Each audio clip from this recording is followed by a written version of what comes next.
Hey folks, welcome to Fantastic Fridays, where we talk about 4 issues of Fantastic Four. Tonight, we're covering 162, 163, 164, and 165. And yes, they're all awesome. So that was a spoiler. Spoiler, they're all awesome.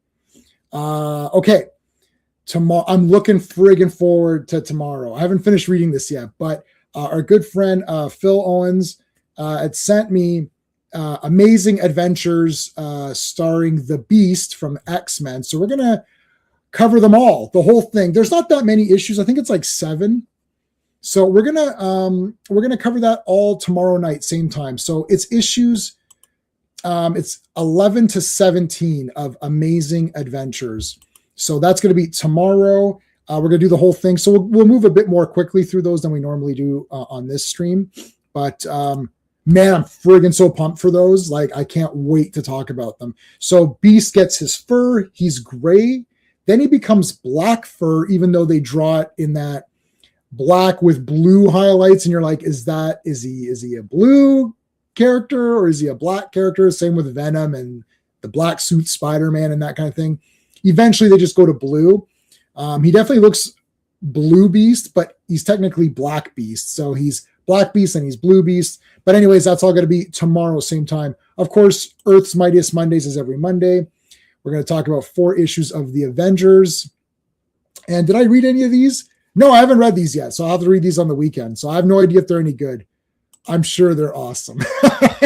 Avengers has really gone way up. It was pretty good to start with. Fantastic Four has been a 10 out of 10 masterpiece this entire time. Avengers it was okay. But the last couple of Avengers issues have really gone way up. So I think Avengers is coming up to fight Fantastic Four. So let's see how that works out. And then we've got other stuff coming down. I think this Tuesday, on Tuesday Night Terrorvision, we're going to finally. I don't have enough room to show you. I don't have enough room to put this, but we're going to do. I have an icon for it. We're going to do Shelby Oaks on Tuesday Night Terrorvision. That's the Chris Stuckman movie. I have not seen it.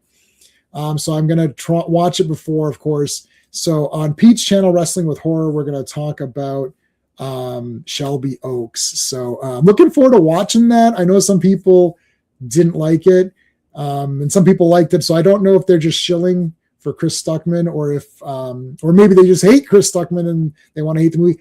That won't affect me. I'll be watching it objectively. So there you go. Let's say a big thank you to our super friends. These are the channel members, so we thank them at the beginning of every stream. So big thank you to Dan, Sean, Stephen, Brennan, Mark D, RR, Philip Story, Digger Jim, Quagnar, Just Joe, GT James, DJ, and Backseater. Thank you guys. And we always thank Clobberin Times for sure on this one. This is Fantastic Four's favorite team. Put a CT in the chat to let us know that you remember Clobby. So he would definitely 100% be here for this. Even though he really liked the Kirby stuff, I know he would have come on for all this stuff. Oh, you could see my artist edition Jim Aparo right there. I was going to do a video on it. I can't fit it in the camera. It's too big. I can't zoom out far enough. So there's not going to be a video. It's just believe me, it's awesome. There, I've reviewed it. It's a 10 out of 10. So just buy it. So okay, let's bring Sean in. Hello. Yeah, that's why I haven't done a video on my my big Dave Cockrum one. Yeah, you can't fit it like you can't. Yeah, I kind of got it, sort of. Yeah, and I'm like, this just looks weird. I was like, or I'll just tell everybody it's awesome. Plus, I went on YouTube and I saw some guy flip through the entire thing page by page. I was like, you know what? Someone's already done it. So, what's my 2 cents going to be? It's awesome. There's my video. Like, it's just like some nonsense. All right, I got to get Steve an intro or something. Maybe. Okay, we'll figure something out at some point. But all right, we'll just use Mr. Fancy Pants for now. Well, hello, Mr. Fancy Pants. Hello. What's up, gentlemen? You know what? I just figured out when you said a new intro. If you can clip Wesley Snipes from Passenger 57, I'll take that. He's been on Black. I don't know what it was going to be. And Passenger 50. First of all, Wesley Snipes is the greatest person. One of top 20 best persons of people of all time. I don't know what he did to get himself. He didn't pay his taxes. But really? Is that it? Oh, okay. That's all it was. Yeah. Same thing as James Brown, man. Except he didn't, go across state lines and get his tire shot out. Well, he's awesome too, so I'm putting them all in there. Passenger 57 is great, man. Is great. I like Wesley Snipes a lot. Great action. He's a great action hero for sure. Yeah, Blade. I mean, Blade 1. I saw that back. I saw it Friday night. I was like, I got to go see that again. I went the first showing the next day, which was at noon or whatever. So I watched it again. And then Blade 2 is somehow even better than Blade 1. Yeah, we saw that together. Yeah. Yeah, it's like, holy shit, this is even better. What the hell's going on with this series? And then there's Blade 3, and Wesley Snipes is cool. And then that's, yeah. Yeah. I didn't much like the other. He's on the Max show. Yeah. Oh, you're Max Headroom again today, Sean. I don't know why you're Max Headroom. Oh, yeah? My God. What the hell's going on here? It was crazy because as soon as you said that, he actually sped up. That's like Your video Fantastic Four. Jack Kirby.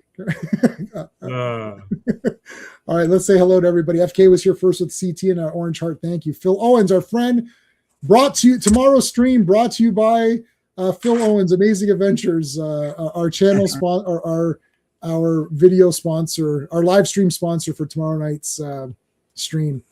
Classic Comics, who is our friend, who joins us on Earth's Mightiest Mondays. Thanks for being here, buddy. That's Quagnar, our super friend. CT, thank you. Did we get everybody? We got everybody. There is 11 people watching from various platforms. So all three of us are streaming this from our own personal channels. So make sure you're subscribed to all three of us. Steve, did you just hit 2,000 or what did you just hit? 2,000. 2,000. Yeah. Oh, awesome. No, thank you. And thanks to everyone who has supported us over the years and helped us get to that milestone.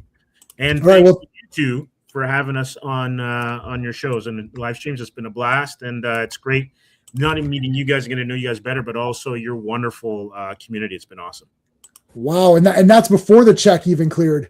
That's fantastic. It's made of 100% Reed Richards. Yeah, that's right. So make sure you're subscribed because 2,000 is not enough. You can never get enough of the stuff, just like the stuff. So make sure you're subscribed to Comics Asylum. Make sure you're subscribed to me because it's me. So you want us to be subscribed to me. And then there's Sean's channel, of course. Make sure you're subscribed to Sean's channel. So everyone's watching from different things. Sub it up to everybody. All that good stuff. What did FK say? Wesley Snipes said he was a non-resident alien, so he didn't have to pay tax. Yeah. Says, well, I agree with him. Whatever he said, I'm with him. This was just they didn't want to pay tax. Yeah, okay. I mean, nobody wants to pay them, so I don't know what advisor gave him wrong advice, basically. Mm-hmm. I don't know, but he came in Expendables 3, I think. Something like that. And that was kind of neat to have him in Expendables 3, but he's right. There is ever going to be one Blade. He goes, there's only one Blade. There's ever only going to be one Blade. You know, I didn't mind that other actor that they picked. Was that the guy who played in the Luke Cage? Yeah, was he in Luke Cage season 1? Yeah, no, he's a good actor. That guy's a great actor. Did he not win like 2 Oscars or something? Or? You know, yeah. He does at least one. He was in the one with Viggo Mortensen where they're driving. Yeah. Oh yeah. Oh yeah. Okay. Green Mile? No, not Green Mile. Green Book. Sorry. Green Book. Green Book. Yes, that's it. Yeah. Green Mile. That's the other guy. Yeah. It's Green Mile, Notebook. There's too many of these. It's too hard. No love for Sticky Fingers from the TV series. Yeah. No, I think that guy who is going to be Blade now. Yeah. Wesley Snipes, his face just looks, I don't know, he looks cool. Like it's like, yeah, like he looks badass. I don't think that guy's got it I'm not saying he's a great actor. He doesn't look, like Wesley, you watch Wesley Snipes, you're like, oh yeah, like I would have liked to have seen like Truck Turner, Isaac Hayes team up with like Blade or something. I don't know. Yeah. Like Wesley Snipes looked like a blaxploitation guy. I was like, yeah, this guy's badass. That other guy's like a good actor, but I'm like in a blaxploitation movie, he'd just be like one of the background guys.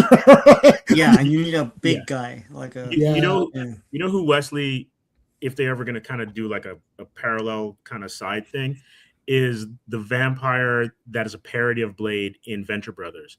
Wesley could play that same character and would nail it. I can't remember the name of the character right now, but Venture Brothers is a underrated series, and they spoof all of this stuff.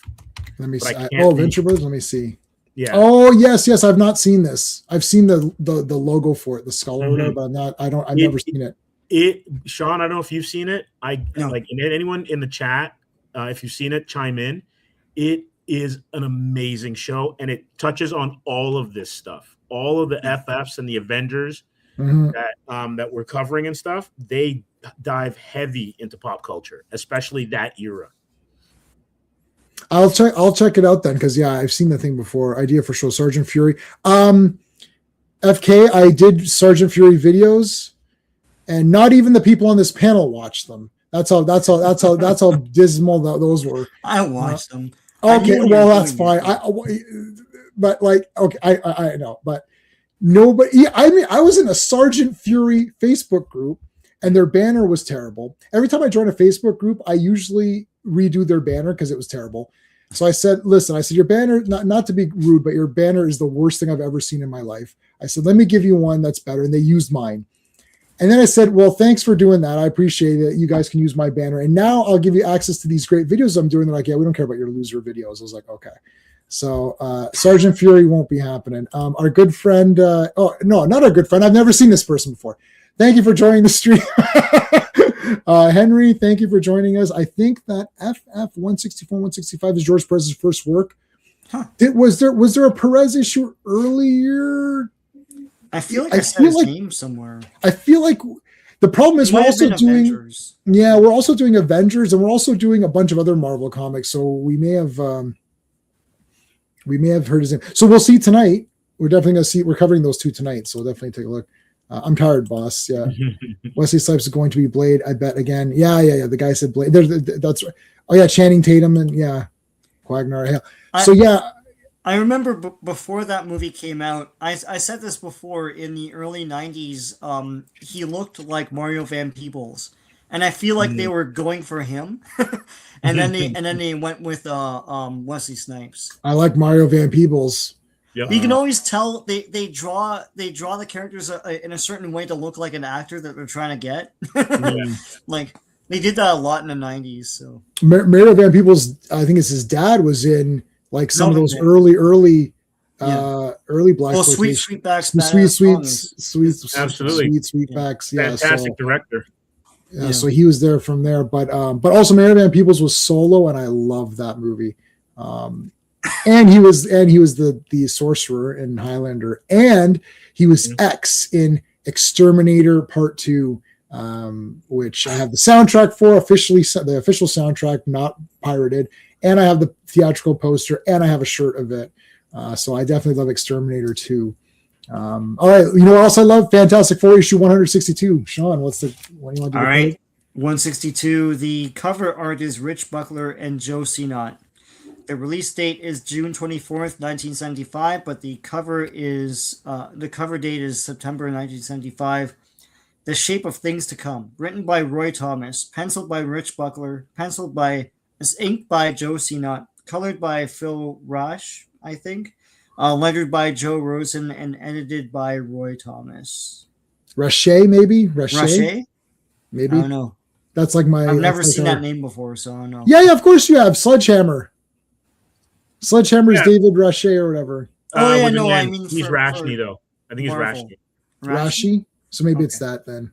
Yeah. Okay, if you're a kid and you saw this, you're like, oh shit, what the heck? This is insane. There's two things beating the shit out of each other. That's pretty good.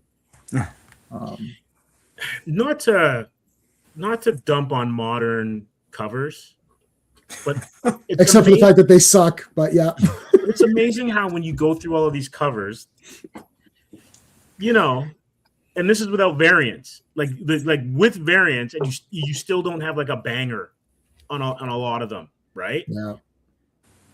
I mean, these would all be poses. These modern covers would all be poses, and you'd see Sue's ass because she'd be backing you or whatever, or Crystal, and you wouldn't get this dynamic action, which is basically your best panel from the book.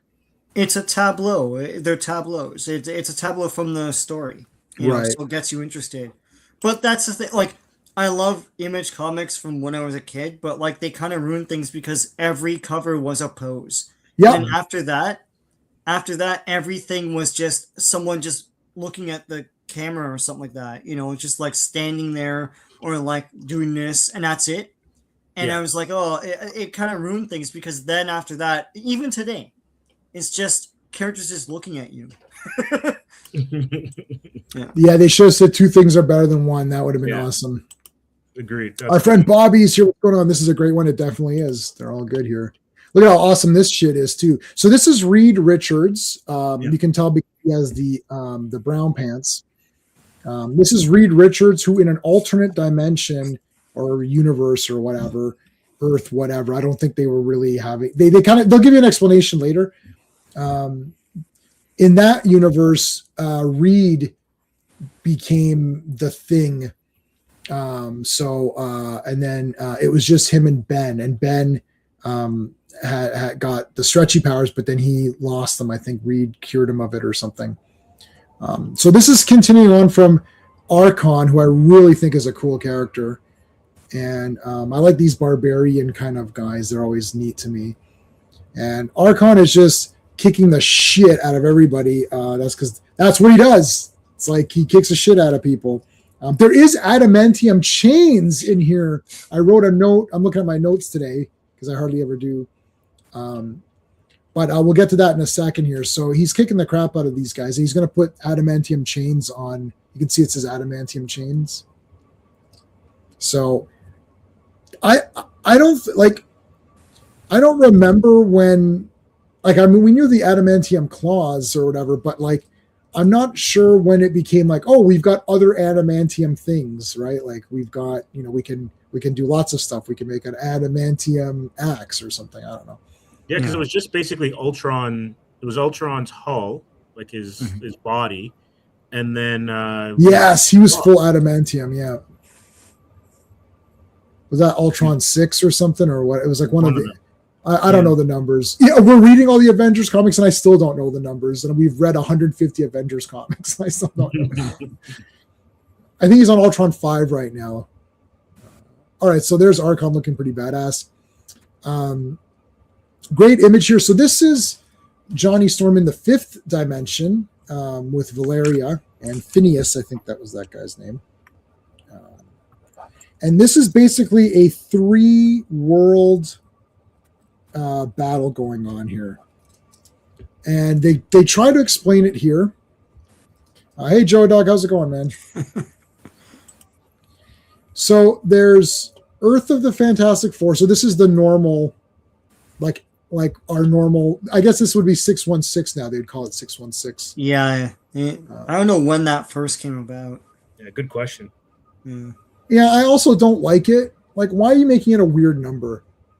It's like just do it like DC, and that was that's it. That was one that DC did that better. Earth A for alternate Earth. So this is the. Is that high evolutionary?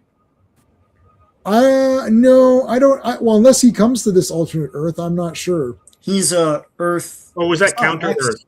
He's counter Earth. He's counter That's Earth. right. You're right. That's right. It revolves around the sun in a way that we'll never see it because it's the same. Yes. Yes, that's right. That's so clever. I love that. Yeah, it's pretty smart. Yeah. Okay. And then the Earth of the 5th dimension. So that's the blue skin people. Yeah. So this is your Archon. You can say Earth A for Archon.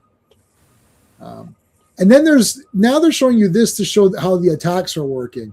Anyways, listen, you're going to need a degree in mathematics to figure this shit out. So we're just going to say there's a lot of fighting happening, and then don't worry about it. Yeah. just go with us. We already lost 2 viewers just on that panel. They're like, oh, what is going on? This is weird. I can't stay on this stream anymore. I've got to leave. I can't stay on. I'll come on the next one. All right, the math is over, guys. We're back to the action here. Oh, sorry, I missed some comments here. Henry is saying Joe Cena was essential to look. So was that? I mean, I know we only talked about this 10 minutes ago, but was it backstage, Steve, where you said Joe Cena deserves more? So Steve, what were you saying backstage about him?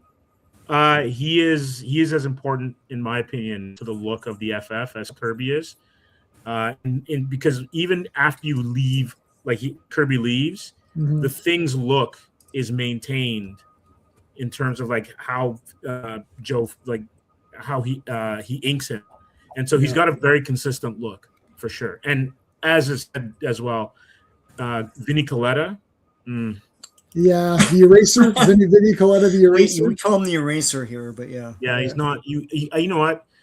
He worked for Marvel, so hey, he was in the business. Hey, so congrats to that. But he was never a favorite of mine as a kid.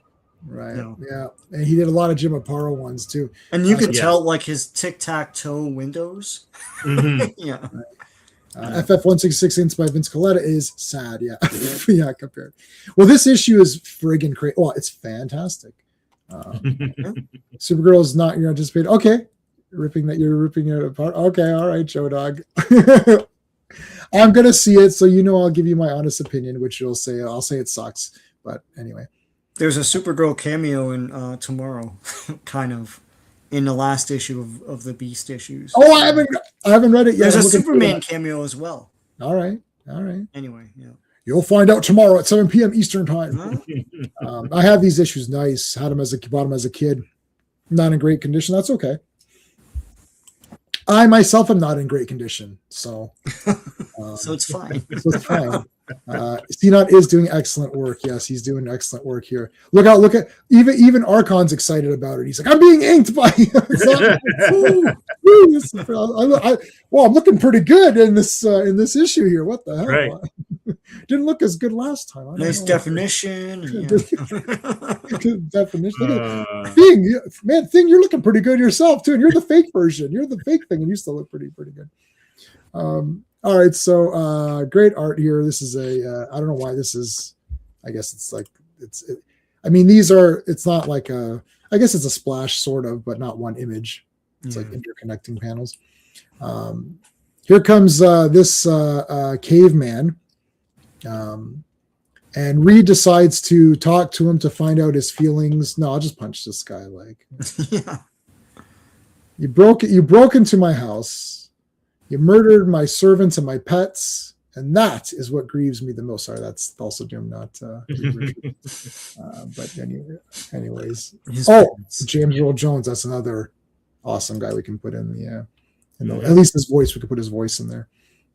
All right, so this guy gets punched in his face because of whatever. Kirby Crackle, a little bit right there, so good to know about that. Reed has been suffering from some sort of ailment.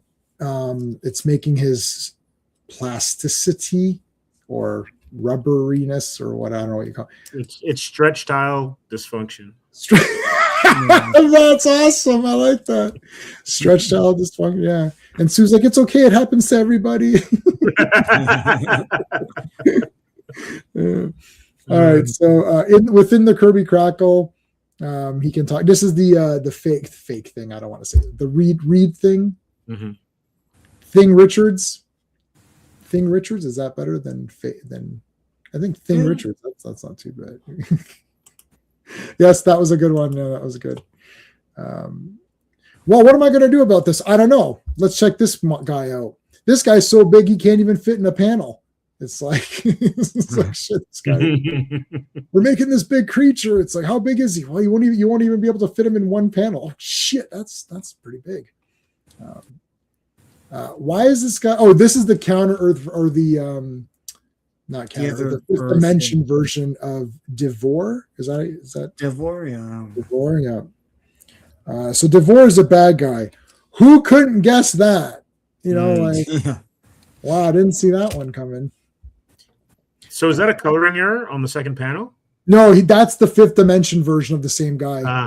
Got it. But he wears the same clothes. Like that's He looks exactly the same, or he has a cigar, and Yeah. Coincidence or convenience. You choose. Believe it or not. Or not. That's my Jack Palance. Yeah, I'm gonna let you stick. I'm not gonna do that. I'm gonna let you stick to that. Believe it or not. And then Sean sent me like 3 hours of that. Just like, someone spliced every single time he sent the whole series. It's one after the other. It's great. Yeah, just one out. It's every time he ever said it. So I actually watched the entire damn thing. This is what I do in my free time. I'm a total loser. Like, and they think, "Oh, you're such a nerd because you're reading comics." Like, no. Reading comics is the cool thing I do. The loser thing I do is watch these videos that Sean sends me that are like 1 hour of a guy repeating the same line. That's what I'm watching on my free. Once we log off of this, I'm going back to that and Smurf Devore. Too good. Yes, Devore. Smurf, yeah. Okay, let me see what else I wrote. So Human Torch is commanding the forces of the fifth dimension. I made a note of that. I have a Human Torch Facebook group and a Human Torch Reddit community. That Reddit community is awesome. So guys, you can check those out. But the link is in the description of this video if you want to join those. I'm getting lots of joiners every day on the Reddit post, and I've got like 9,000 visits or something. Wow, that's great. And like 3 months or something. Anyway, private property. Reed, really? You're going into a private room? That's not the Reed Richards that I know. Okay, so he breaks in and finds out that Devore is a bad guy, but Devore is also kind of working with Archon, right? So Archon is still sort of your main guy. And yeah, the artwork. What do you guys think about Reed? Reed is looking like very fit in these. Yeah. This is not Pedro Pascal. I'm just saying. Been working out, bro. Anyway, do you even lift? That's my bro talk. Because Mr. Fantastic is lifting. That's for damn sure. Look at this, man. He's pumping iron. Yep. Look at this, like man. CrossFit. Like, holy shit. He's more buffed up than like Wonder Man or whatever. Yeah, no, he's pretty good. He looks good there. I like he's smart. That's Luke Cage size. That's how you draw Luke Cage. Yeah. Yeah, I know. So Lou Ferrigno's going to play him in the movie or whatever. It's I'm playing Reed Richards in the movie. It's my physique. I like Lou Ferrigno. If anyone says anything bad about them, I'll beat the crap out of them. Yeah, Lou Ferrigno is great. I like these rando. These are like the Jack Kirby rando troops or whatever. Like, I needed to create some troops. So it's like, he didn't create these guys, but I'm just saying it's just like they're random Jack Kirby army builder guys. Yeah. But Thing Richards is beating them up pretty good. Hey, I just noticed he's got the Doc Savage colors. Yeah, you're right. No, I guess so. Yeah, and he's got the ripped. He's got the ripped side. Huh. Yes. And he's got Doc Savage's coloring because Doc Savage does have that kind of orange bronze reflection. Yes. Yeah. Maybe that's what they were riffing on. Yeah. I usually judge an artist by the way they draw the Thing. Oh, yeah. Well, the Thing has looked incredible. This is the real thing. The real thing. That's the real thing. Because in the very beginnings, you sort of had that, oatmeal version, or what did you call it, Sean? Oatmeal thing or something? Yeah. And then Kirby himself was kind of retooling that as it went along or whatever. I was very disappointed that the Thing wore a sweater in that new movie where he's literally, I don't think I've ever, he wore that outfit, I would say, 2 or 3 issues, Sean, before that one where he just tore it off in anger. He's just like, he tore it off. And he's like, I don't want this. And they just wore the shorts or whatever. Well, yeah, a lot of that movie is based on modern Fantastic Four. So everyone's way toned down and things wearing clothes. So, yeah. It's Firstly, no one can act their way out of a paper bag. If you're trapped in a paper bag, you're going to have to slice your way through it. But that is not a nice comment, so I'm going to give Van Damme raging out on that because that is not nice. Take back what you said about Thor. Take it back, Brad. Take it back. Take back what you said. Take it back, Brad. Or I'll tell, is it Liz? What was her name in that? Chris. Chris Parker.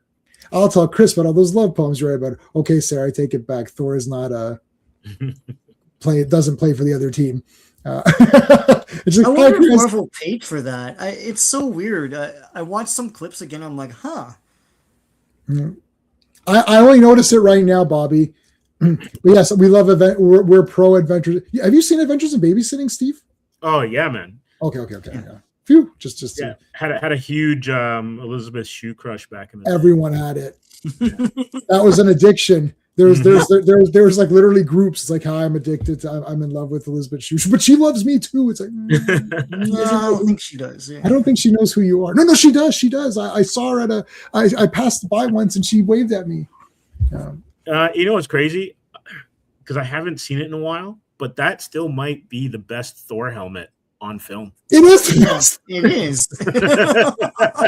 Yeah, it saves the day. She gives Vincent D'Onofrio first, or not? No, he's not the first Thor. Lou Ferrigno had Thor. Yeah. But yeah, Savage Thing. I'll call him Savage Thing. But it's the Adventures in Babysitting.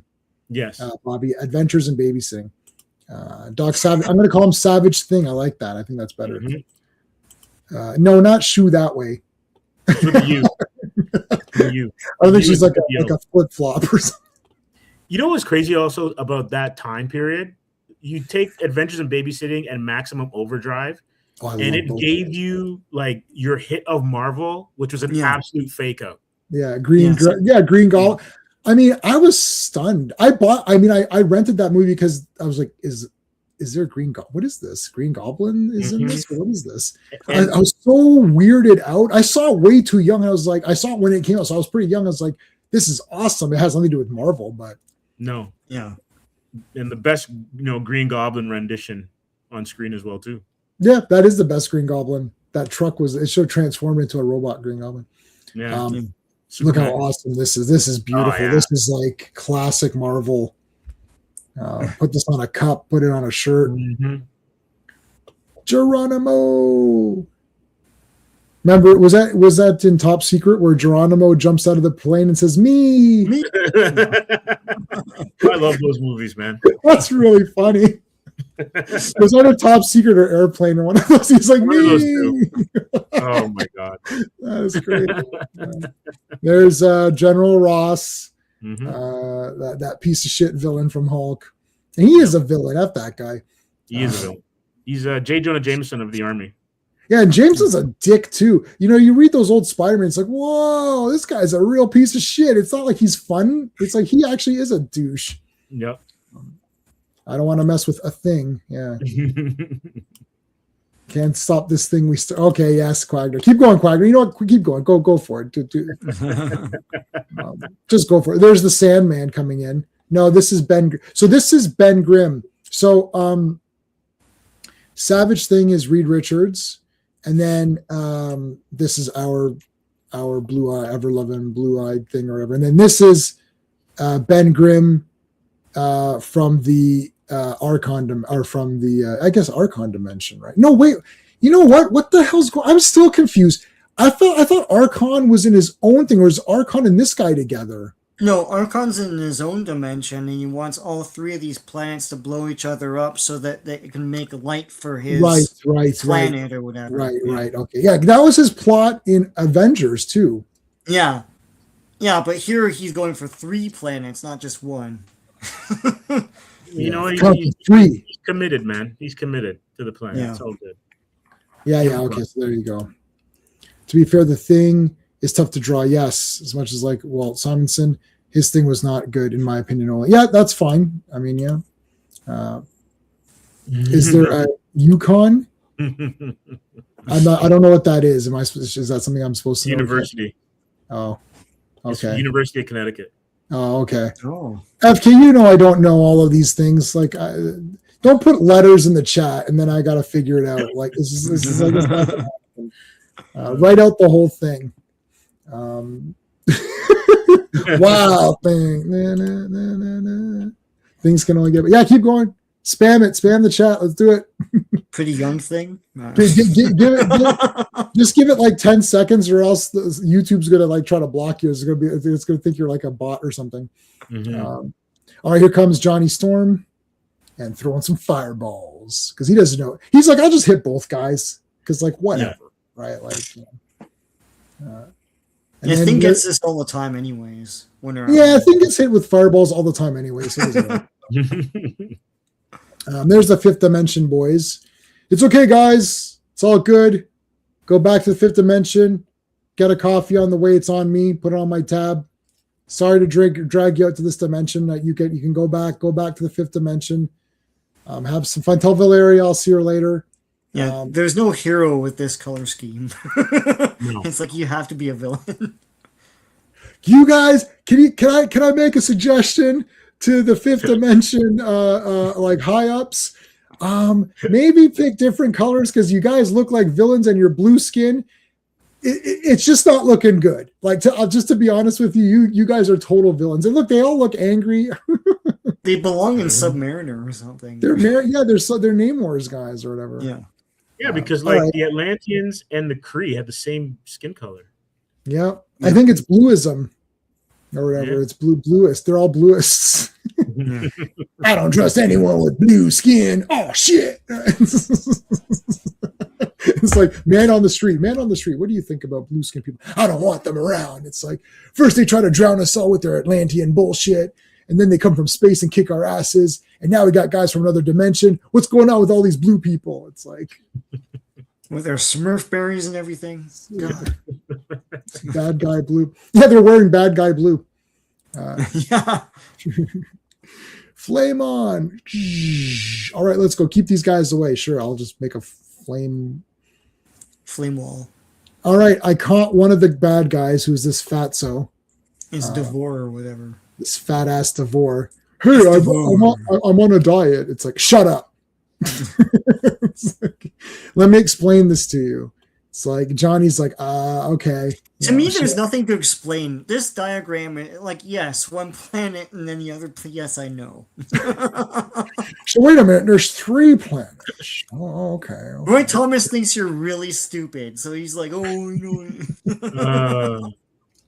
No, nobody knows what's going on in this. The problem is, I don't know what I start to lose what factions are what, but like doing it this way is better. That's why I took notes. It's like, okay, these guys. See, the thing is, Johnny is representing the fifth dimension. There's no fifth dimension representative. They made Johnny that, so it's a little bit weird because he's our guy, right? Yeah. All right, so they come through here. Now they're going off into space. I think this is the end of this one, right? Yeah. So now, he fights this guy. And this guy is super. This is Canada's favorite. The hell is that? He's a goalie. He's a space goalie. He's a space goalie. I thought Rocket Racer was the worst from the 70s. Oh my god, what am I looking at?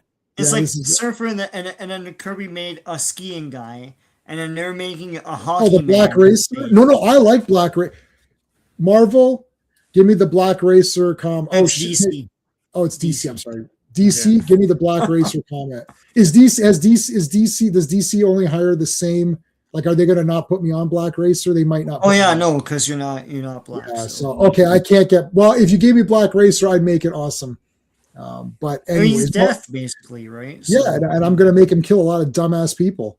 Like he's going to be racing. That guy's going to be in a coma for 5 minutes because he's going to be racing around the entire. At the very last panel, go back to that guy in the coma, and then the rest of the comic will just be fighting guys.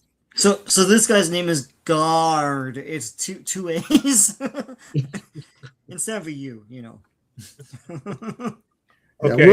Yeah, welcome to the stream. Like today, we got this here, and he's a beauty character, and so get a beer, get a couple of cold ones, and we're gonna talk about Fantastic Four. So like 163, that's a pretty high number. I didn't think it'd get that high. This guy makes the Ringer look like Doctor Doom. Like, what the hell? There's a secret when this guy reveals who he is. A secret at the end. I actually thought it was really cool. I thought it was actually done very well. He's a bit goofy, but when they reveal who, because this is someone, when they reveal who it is, I thought that was actually pretty cool. There's a lot of questions. Yeah. All right. Sure, let's do the Fantastic Four 163. The cover art is Rich Buckler and Joe Sinott. Release date is July 22nd, 1975, but the cover date is October 1975. Finale, written by Roy Thomas, penciled by Rich Buckler. Inked by Joe Sinott, colored by Don Warfield, lettered by Joe Rosen, and edited by Roy Thomas. And second appearance of Guard. Guard. Yeah. I got a Davida. People, that's where like nobody knew. Like they were supposed to be saying Garden of Eden or something, right? Or yeah. I mean, I think that's what I thought it was. Yeah.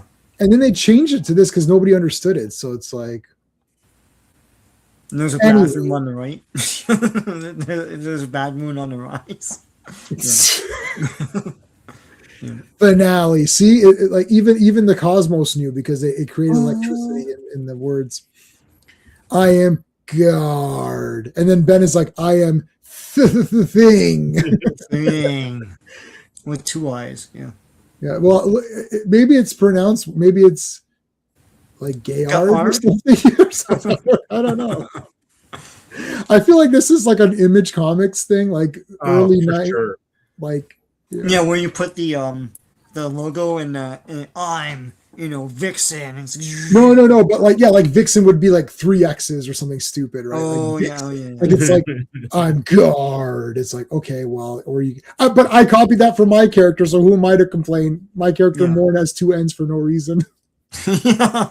I think I was drawing in my inner 90s. I was like, let me go more. Oh, let me put an extra N. That'll look cool. It's like, really? It's like, or it could just be normal. It's like, no, I'm good. Or all C's or K's, Yeah. Oh, that is a big time. Dude, that is big time 1993 Image Comics. Like, yeah. Even Mortal Kombat. As soon as I saw the Kombat, even then I was like, oh, they're going to do this for everything now. I know it. I just know it. I knew that would start something. And it's like, yep, everything's a K or whatever instead of a C. All right. So they're going to fight in space. Wait, so who's the, let me look at the credits. I just keep chuckling. I just think about this villain. I can't help it. But this space and this battle's pretty goddamn awesome.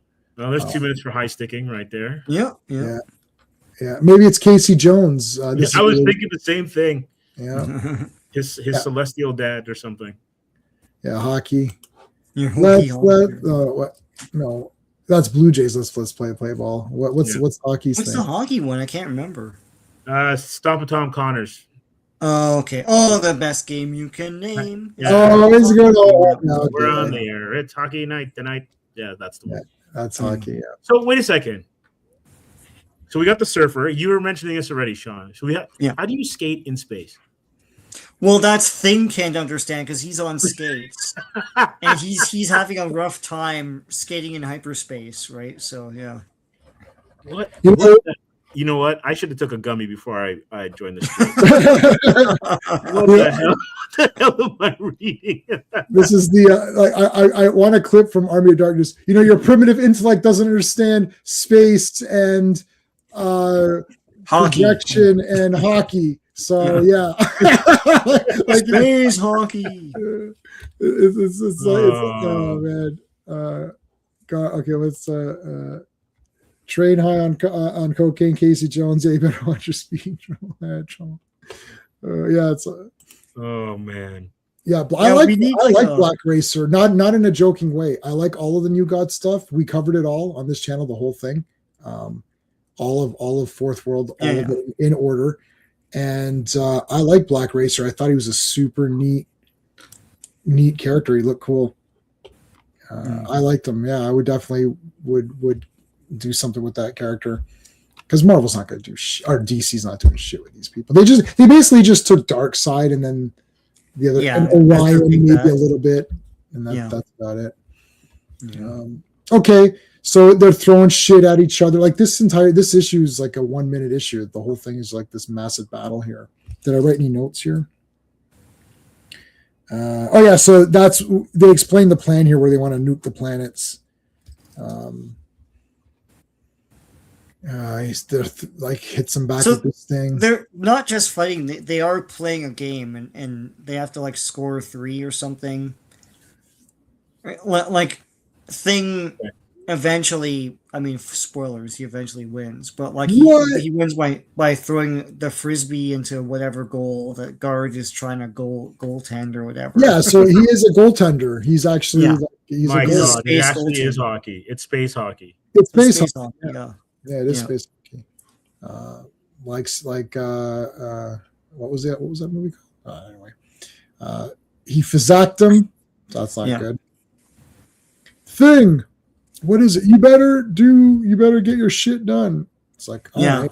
And Sue complains at one point like he's losing badly. Like she tells Johnny Storm this, and he's like, well, what do you want me to do? Go to hyperspace and play hockey? Like, I'm not doing that. Right. Henry the spoiler. He spoiled it. Oh my God, Henry. Oh my God. Where's my oh my God? Where's my oh my God? I have it. Oh my God.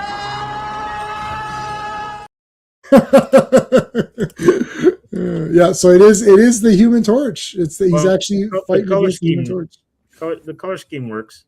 Yeah. Yeah. It was foreshadowed. Mm-hmm. Yeah, they don't. They leave it up to you to figure out what happened there. Right. Could be another version of them. Yeah. Well, this is the what Henry is saying. The Earth, whatever. Whatever. They're Earth A or something. Yeah. So it's not the fifth dimension one or whatever. I think this is just a recap. Remember these androns or whatever they were called with their phallic hands? It's like yes. Okay. Does it come in different sizes? No. Okay. There's Archon. You could tell whenever they round the corners, that's like the before. I see a piece of paper here with all these circles and arrows. I get it. And then Reed is stretching. So Reed is still able to kind of stretch. He hasn't been fully destroyed or whatever. Good Lord. Here they are. Look at this dynamic panel here. Yeah, hashtag bring back guard. Yeah. But make him with 3 A's this time. Why not? Guard. He'd be Canadian then for sure. Yeah. Admiral. Salute the Admiral Teague. He's here. How's it going? So is the Thing Marvel's resident sports superhero? Because he's always doing something sports related. It's boxing, wrestling, now hockey apparently. Yeah. Well, boxing and wrestling are more pugilistic type of. Yes. So hockey, even he's there's fighting in hockey too. Yeah, it's not it's not supposed to be part of the game, but it wasn't part of this game. It wasn't the part but I agree with you on that one, Sean. Yeah. No, but he does follow sports as we saw in another issue. So he reads up on sports and stuff like that. Yeah. Admiral Teague has a channel, guys. Check it out. I've been on there before. Make sure you check it out. Link is in the chat. What was I going to say? Did you ever see? Steve, you're a hockey guy, right? You like? The only hockey thing I know is I watched a documentary on the Broad Street Bullies, right? The Philadelphia Flyers, and I thought, wow! And I was like, these guys are awesome. Absolute boons. Yeah, they were friggin' bad. It was like Slapshot for real. I was like, it was absolutely Slapshot. Yeah, that's great. Dave Schultz and guys like that. Yeah, they made Funko Pops of them. I was this close to ordering them, but I'd be such a poser because I don't know anything about hockey. But I was like, I wanted it so bad because they were so cool. Like these guys beat up people. This is awesome. Oh yeah, there used to be line brawls between them and the Bruins. And this is the great. The Broad Bullies were so bad that they had a Russian series where they would come. The Russian national team would come and play different NHL clubs. Yeah. And they stopped the game halfway through because the Russians are like, nah, we're not playing these guys. They're too rough. That's right. Because they're pansies. It's like, okay, fine, get off the ice then, you losers. The Iron Curtain lost to the Orange Curtain. That's there, right, man. because you're damn right they did. Because Philadelphia's not effing around. They're trying to win games, okay? Like I was really pumped up. I got so pumped up. I was like, I gotta get the Funko Pops. I'm gonna get a Philadelphia Flyers shirt. Like I'm gonna support these guys. Yeah, the Broad Street Bullies, man. Yeah, well, it's on YouTube. Bro. Just look up Broad Street Bullies. You'll be actually, Sean. If you didn't know about this, you should watch it. You're gonna be shocked. It's crazy. It's like they're just guys are getting destroyed, and you're like, oh, nobody wants to play them. You're like, oh, okay. Sean, it was like because like they talk about they interview now because everyone does podcasts and stuff.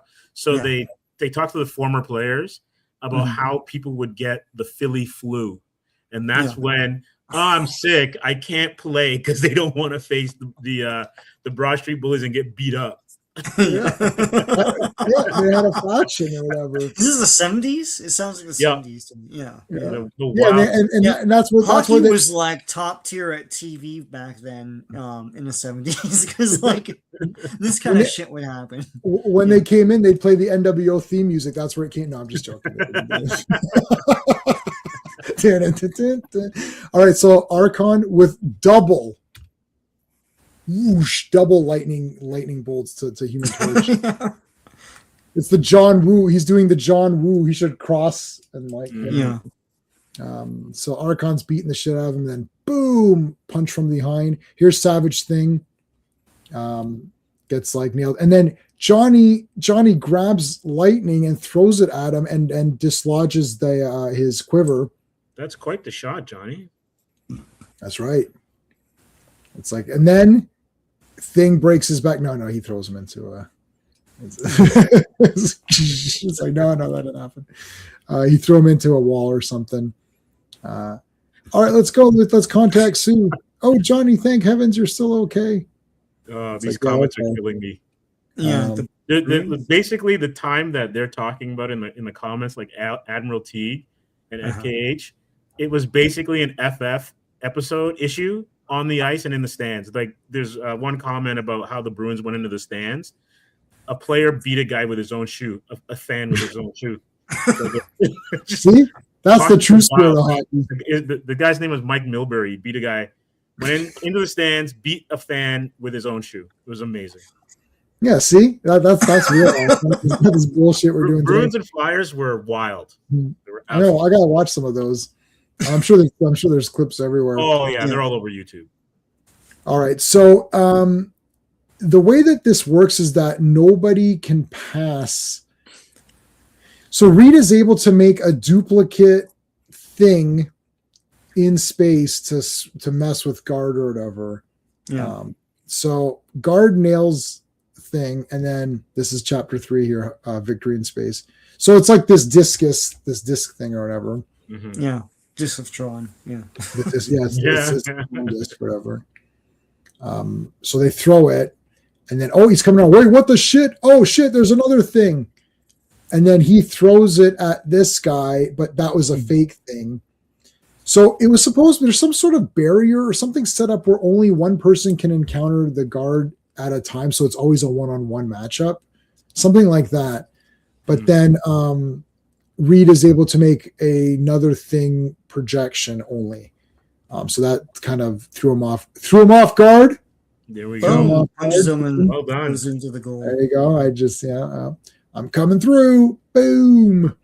So then he throws it through the goal portal or whatever.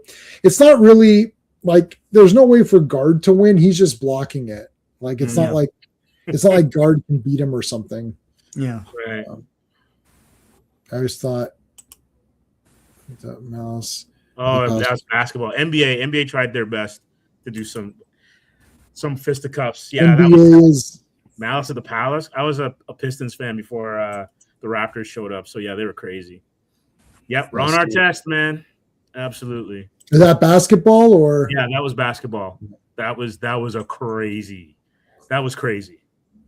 The Pistons were the bad boys.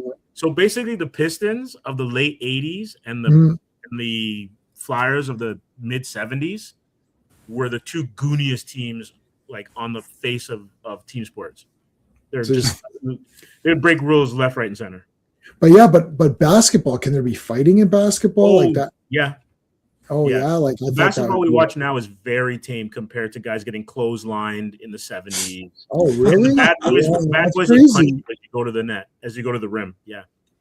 Bill Lambier, goons, absolute goons. I'll look up basketball fights. Right now, nowadays you just touch someone and they're down on the ground and you're like, oh.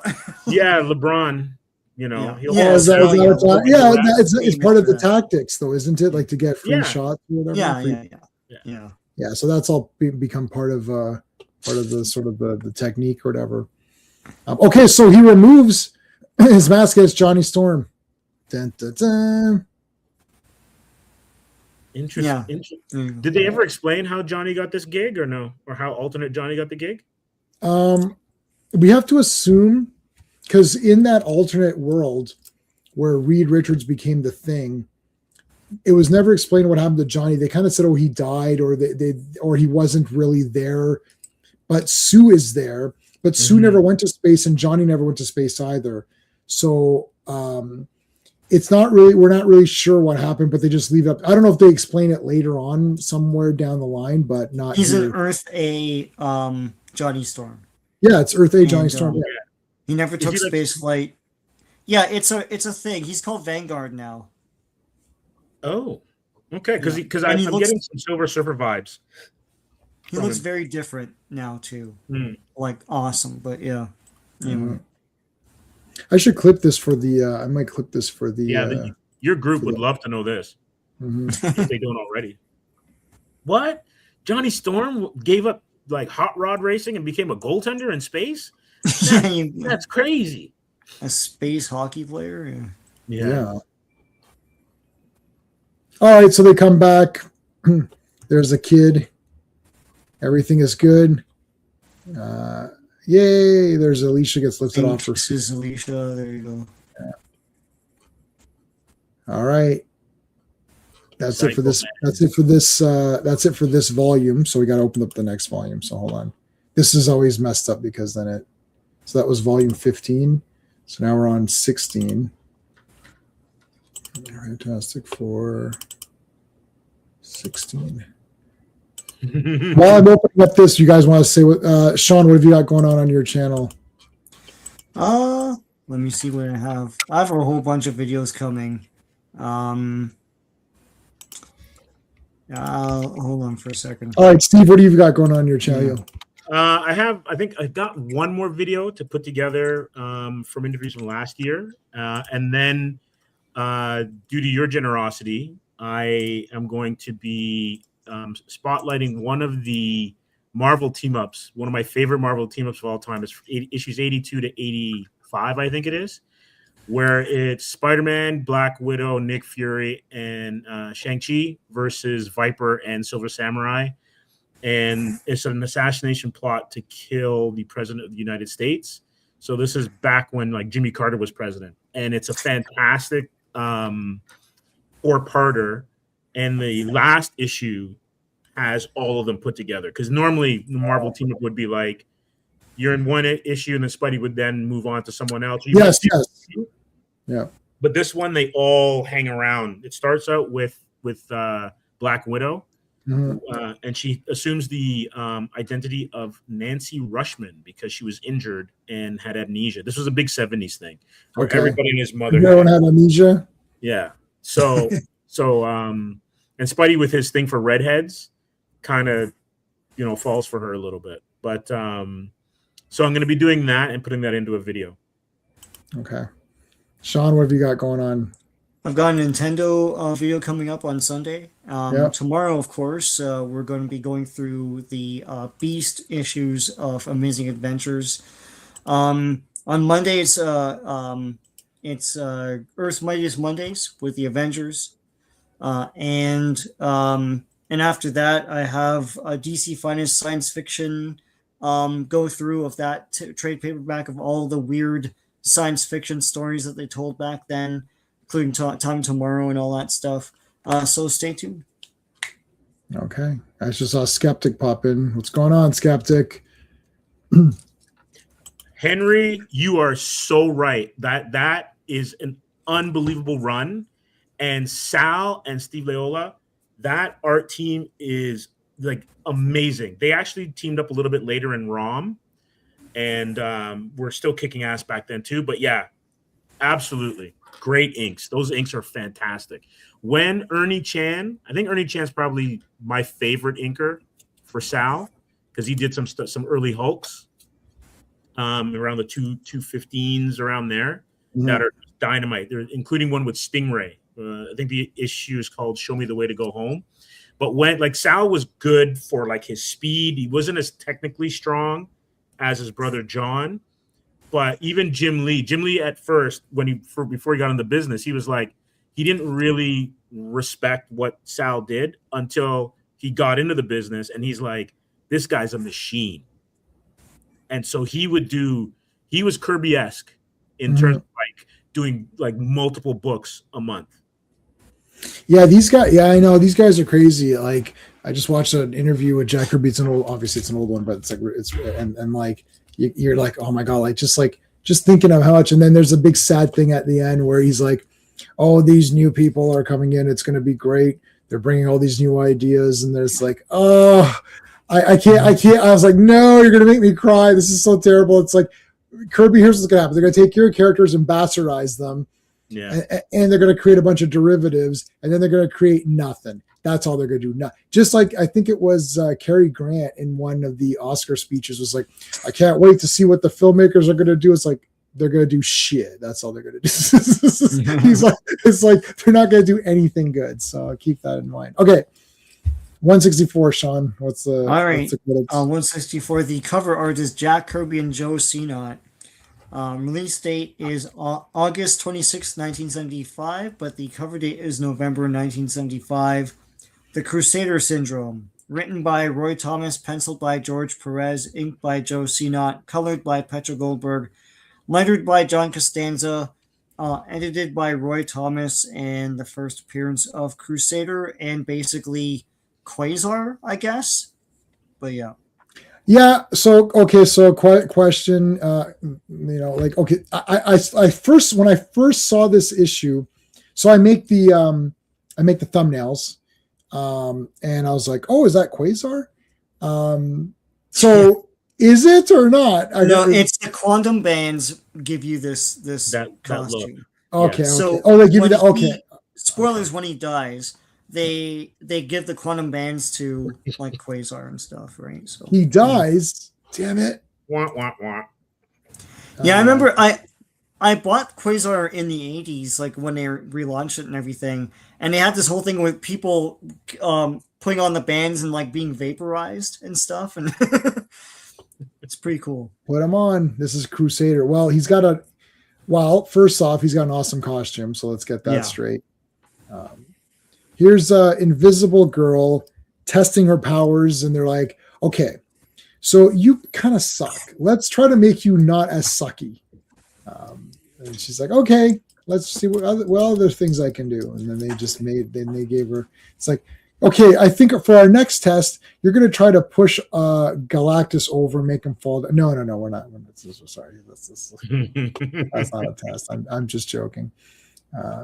So there's, is that Alicia with the baby there? It's like Franklin. I don't know. Franklin should be walking on his own, I think. Like, he doesn't need to be in anyone's lap anymore. Get up and walk around, kid. We talked about George Perez, so I think this might be his first FF. Yeah, I think was that his first Marvel work, but was that Henry who had said that earlier? I can't remember. I think so. Yeah, but yeah. Grogu disorder. Yes, Bobby. Henry had mentioned. I think it was Henry who mentioned at the very beginning of the stream. Was mentioning about that. Yeah, he's one of Atlas Comics character. Oh, predate. Oh, yes, they're saying 50s Marvel Boy. Yeah, there you go. Mm-hmm. Cool. All right, so there's Alicia and Franklin, and they're just testing her powers and blah blah blah. Wow, now I can go out and be a superhero just like you guys. Hey Alicia, thanks for watching Franklin. Oh, Ouch. Ouch. ouch. This is it's like that was a big time offside joke. Come on. Why don't you hang out with Daredevil? No, you and Daredevil would make a great couple.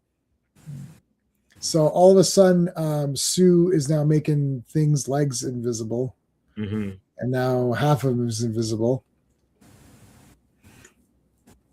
So she can do multiple things. So it's like it used to be she could only her invisibility had to be directed to one specific task. So if she's making someone invisible, she can't make herself invisible, or she can't make a shield or whatever. So now she can do many things. I think that's one of the things they're doing. You're so excited for Moon Knight. No, Moon Knight. What? The last time anyone was excited for Moon Knight was Stephen Platt when he was drawing it. That was the last time anyone cared. Nobody ever put excited and Moon Knight in the same. Then they're like, we're going to make a TV show. Is it going to be based on the real Moon Knight? No, it's going to be that dumbass split personality thing that no one understands or cares about. Oh, that's cool. So I didn't realize that Zemu's Thunderhorn is what gave her the power boost. I didn't realize that. Yes. Yeah. Thanks to Zemu, not Timu. Or Xenu. Yeah. Or Xenu. Oh, Johnny. Whoa. With the pants. I clipped this already for the community. I was like, oh, I've got to put this on the community. They're going to be excited to see this. Look at Thing. He's like, what? now that like, where's my Mr. Furley? Actually, Johnny's dressed like Mr. Furley. He is dressed. Look at, oh my God, it's exactly Mr. Furley. Look at the clothes. Wow, that's crazy. Yeah. Oh shit! I just looked up the Atlas card. Marvel Boy. Yeah, Marvel Boy is where the quantum bands first appear in that costume as well. Yeah. So yeah. 1950. Classic Comics gave was it Classic Comics told us that? Yeah. Yeah. So Phil gave us the year and name, and Classic Comics. Oh yeah, cool. Yeah. I like the 80s Moon Knight. No one read Moon Knight, so they could get away with. Yeah, I know. Well, nobody read it because it was garbage. Yeah, Sienkiewicz's work on it was great too. Is that's the real Moon Knight, right? Not the fake. The fake Moon Knight is where he has all these mental. You know what? He's dressed like the Rose. It's so weird that the design they gave him was basically the Rose. The gangster, the Rose, wearing the white. Oh yeah. I don't like. I don't like that for Moon Knight or whatever. Yeah. Height of fashion. Yeah. Wait, is he wearing? Hold on a second. Is Johnny wearing pimp boots as well too? Look at the heels on those, man. Wow. Oh, my God, he is. Is there a goldfish in the heel? Oh my God. God, that's crazy. It's Superfly. Youngblood Priest. That's a very good movie show. We should make fun of it, but I had to because it's just like that's it. It's a great film. That's it. But I'm still you can make fun of it a little bit. Yeah, then they made Superfly TNT, and which I haven't actually seen. I'm sure it's awesome though. It's probably awesome. Yeah. It's probably awesome. Some people pretend it wasn't as good. Well, it's not as poignant. It doesn't have any themes. Who cares? It's like Shaft 2 and Shaft in Africa. It's like but those are all pretend they're not awesome. No, those are awesome. Yeah. Have I read? Yeah. Oh, have I tried critically? No, I haven't tried it, Joe Dog. I remember you were telling me. I haven't watched anything. I read comics for these streams and watch movies for these streams. I'm like 100 pages into Wolf Hall. I was so excited to get Wolf Hall, and it's like 600 pages, so I'm 1/6 of it done. And I was like, why did I buy a book that's 600 pages where I'm never going to finish it because I have to read comics all day? It's a review app. Oh, I thought that was that show you're talking about. Then no, Critic List. Then I'm not sure. I don't know. I'll look it up. I thought it was that show you were telling me about. Some show. Demonic Laugh. You make demonic laughs. Yeah. Okay. Johnny, that outfit is made with unstable molecules. That's no. It's what did he do with it? Did I write that down? This is Frankie Ray's first appearance, by the way. I don't know if we said so. Frankie Ray. That's who he's going to visit. She became Nova. Yeah. That scene with her becoming Galactus' Herald in Burns' run, that's heartbreaking, man. When she decides to leave Johnny, wow. Mm-hmm. Well, we'll definitely get to it, but I've never read it before, so we'll great. Definitely, first appearance, yeah. No, they're not unstable molecules. It's something else. But anyways, he's like, I'll talk to Valeria again later. It's like, wait a minute, you were just with Valeria. What happened there? But now he's with Frankie Ray. Woohoo! She's got a little dog collar. That's nice. Mm-hmm. Let's go out. She's pretty spiffy too. There's Quasar. I mean Marvel Boy. I mean Crusader. It is I, the Crusader. And I am pissed off. It looks like friggin' Richard Norton or whatever. If you go back to like the Cynthia Rothrock days or whatever. Richard Norton passed away, and his last movie was Black Creek, and that movie was not very good. I'm sorry, Cynthia. That was not a good movie. You may call me the Crusader. Is it me, or does that design still look good? Like, it looks awesome to me. I still like this Quasar, and it's from 1950. Yeah, it's this costume in the 1950 version. So yeah. Yeah, what happens on 616 stays in 616. It doesn't go to the fifth dimension. I'm the Crusader. And then Johnny's like, shit, that's a pretty cool outfit. Better than my dumb outfit that I'm wearing right now. Say, Jim, that's a bad outfit. Woo! Bad outfit. Woo! Yeah. He's very polite to that guy. So it's fine. That was great. That's a bad outfit. Okay, so it's like death. Okay, so he just punches buildings. I mean, if I got powers, that's like literally the first thing that's happening. I'll make sure the building's empty, and then I'm punching it. It just feels good. So he's going to kill this guy. What was this guy? This is McCleary, right? Yeah. It's Connor McCleary of the Clan McCleary. Mm-hmm. There can be only one. That's what he says right there. No, he doesn't. McClary. He doesn't say that. Human Torch is like, he doesn't want to give up he doesn't want to show his identity to Frankie. I want her to love me for me. Yeah, I don't want her to love me. But isn't Johnny Storm? Aren't they well known? They're celebrities. That's what I don't get. They're trying to go back on that here, but I don't know. No, I mean, I don't know every celebrity. Like people were like, "Oh, this person." I was like, "I don't know who that is." Right? Like, well, it's the '60s though. It's like there's more of a monoculture, right? Like everyone's gonna know who Cher is or who like Bob Hope is, right? And who Johnny Storm is. So, well, maybe Frankie Ray's from out of town. Oh yeah. She's from Long Island, so she has no idea.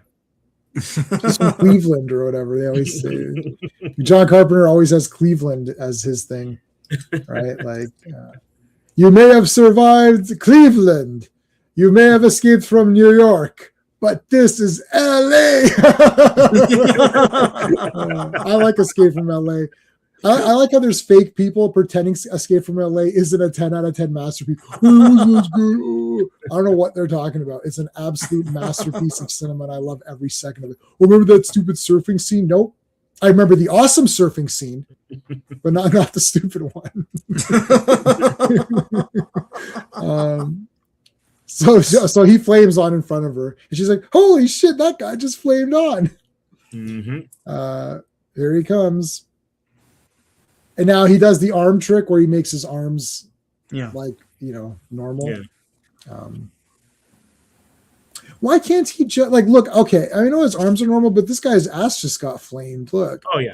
Yeah. Why doesn't he just make his just like the bottom of his feet? Yeah, Like Nova. You know how propel when him. they show Nova flying? Yeah, just the Never feet show or his feet. whatever. Yeah. Peter Fonda, exactly. Yeah, Peter Fonda's great. Mhm. Escape from New York is top 5 movie. So I love Snake Plissken and Escape from LA is awesome. I'll just throw them all both together. I watched that movie. I think I watched it about like 30 times at one point. Like I was watching it I would wake up every Saturday and watch Escape from LA because I'd watched New York so many times. Like, let me watch LA a bunch of times. Let me like wear that out a bit. Human Torch didn't even do nothing. What are you talking about? He's doing everything. Classic. No. Oh, there's the classic George Perez upshot. He loves that. He loves Yeah, that. he's Yeah. doing that, yeah. Yeah. All right. Well, now it's a big fight. It's an FF fight. Punching the crap out of guys. There's the it emits like some really high powered light. Mhm. He's like, it's like so the big light, the light powers. And I like the thought bubbles here where he's like, oh, I got to be careful not to hit something. And if he flames off, he'll fall to his death. So he's trying to not, hit a person or hit something. She's like, holy shit. And she's secretly thinking, man, I wish I got some sort of powers later on in about 100 issues from now. No. She does that same very thing. I'm pissed off at you. No, that's my husband. No. I can't believe he threw a thing on him and killed him. Oh, Yeah. dang. A chunk of asphalt, yeah, and kills him. Yeah, I was pretty shocked. I'm like, He's in the hospital later. I'm pretty sure he dies. Yeah. No, he's dead. He's dead. There's no way. Yeah. There's I no think way. he's dead, yeah. He's like Yeah, that you got kid. him. Yeah, he's like that kid in Brave Star. Yeah. Johnny Storm's next to his grave. Well, he died. What can you do? Waka, waka, waka. All right, so Human Torch is like, okay, this guy just literally threw a concrete on someone and crushed their head. I need help. And now he's falling. Hey, look, he drew a number 4.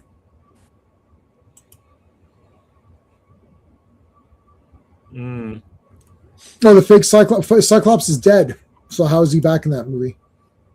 Johnny's an idiot. I was thinking the same thing, Phil. I was thinking the same thing.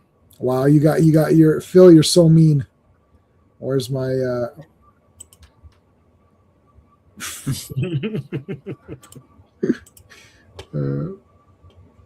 Stretch. I've got to stretch.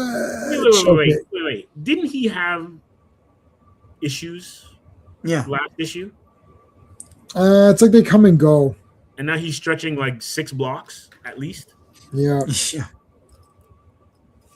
Yeah. Yeah. But they are. It's sort of like a desperate move. So it is showing like he's like, I've got to do it. I must do it. So I like when heroes push themselves to do something good to save someone. Yeah. That's always cool. They're holding on to him, and they all fall down.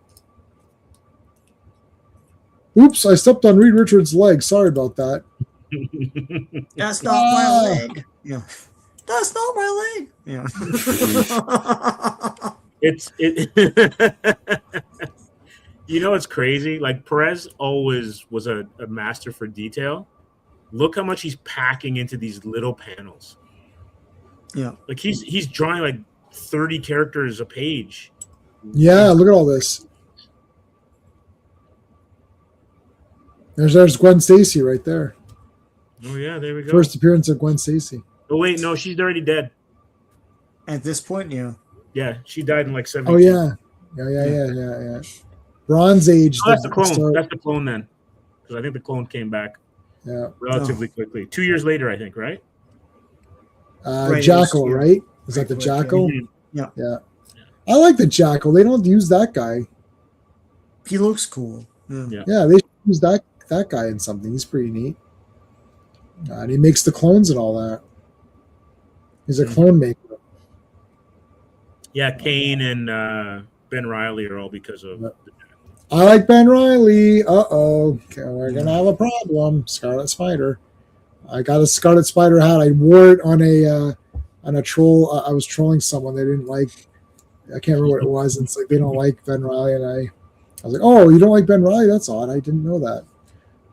It's just because I don't have many hats, and that was the only Spider-Man related hat I could find that fit me. Hats don't fit me, so I have to kind of pick and choose. So I was like, "Well, I'll get Ben Riley. That's cool."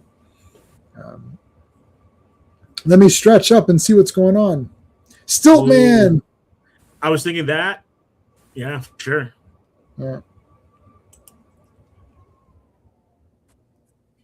Kurt's. I try to forgive Gwen Stacy, but she's been filthed up by Kurtzman. Which Kurtzman? What is there a Kurtzman in? Didn't she come back? And she must have. I mean, well, there's like Spider Gwen and all that stuff, but there's Spider Gwen and Gwenpool. Yeah. Mm-hmm. But I thought Gwen came back in canon. Yeah, I probably. Oh, Alex. Yeah, you mean the Star Trek guy is Alex Kurtzman, right? Did he do something with Marvel? I don't know. All right. Well, we've got to go kick the shit out of Quasar. So, final issue of tonight. Crusade. Oh, the Amazing Spider-Man is a Kurtzman. Oh, okay. Yeah. Well, I don't know. I thought it was Mark Webb, who maybe he's a producer. He's a director. Yeah. I mean, that's a great director name to be on Spider-Man. Right. So Sue was shown to be way more pumped up in this one as well with her powers. So that's just another thing. Crusader escapes after he murders that guy. Those are the only notes I had of importance. Yeah, that's the Jackal, right? Phil, is that the one we're talking about? Mm-hmm. That's a great cover too. That's the one where it's just her boot, her leg and her boot, and he's on the street going, "It can't be you." It's a Gil Kane cover. So wait a minute, it's not 147 though, because that was with 147 is the 148, one of those two.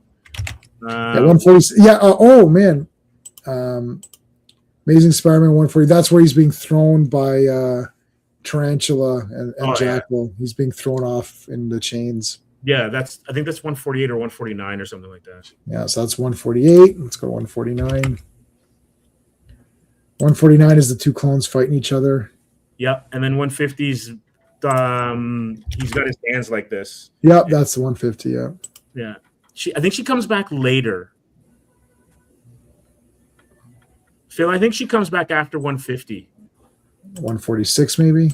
Because in 150 he finally settles down with MJ. Like I think he finally consummates his relationship with MJ. So I think it's later. Yeah, 146 is Scorpion, and yeah, that's a great cover too. Yeah, he's gonna eat Aunt May or something or whatever he's gonna do. Is she in the hospital or something? Yeah.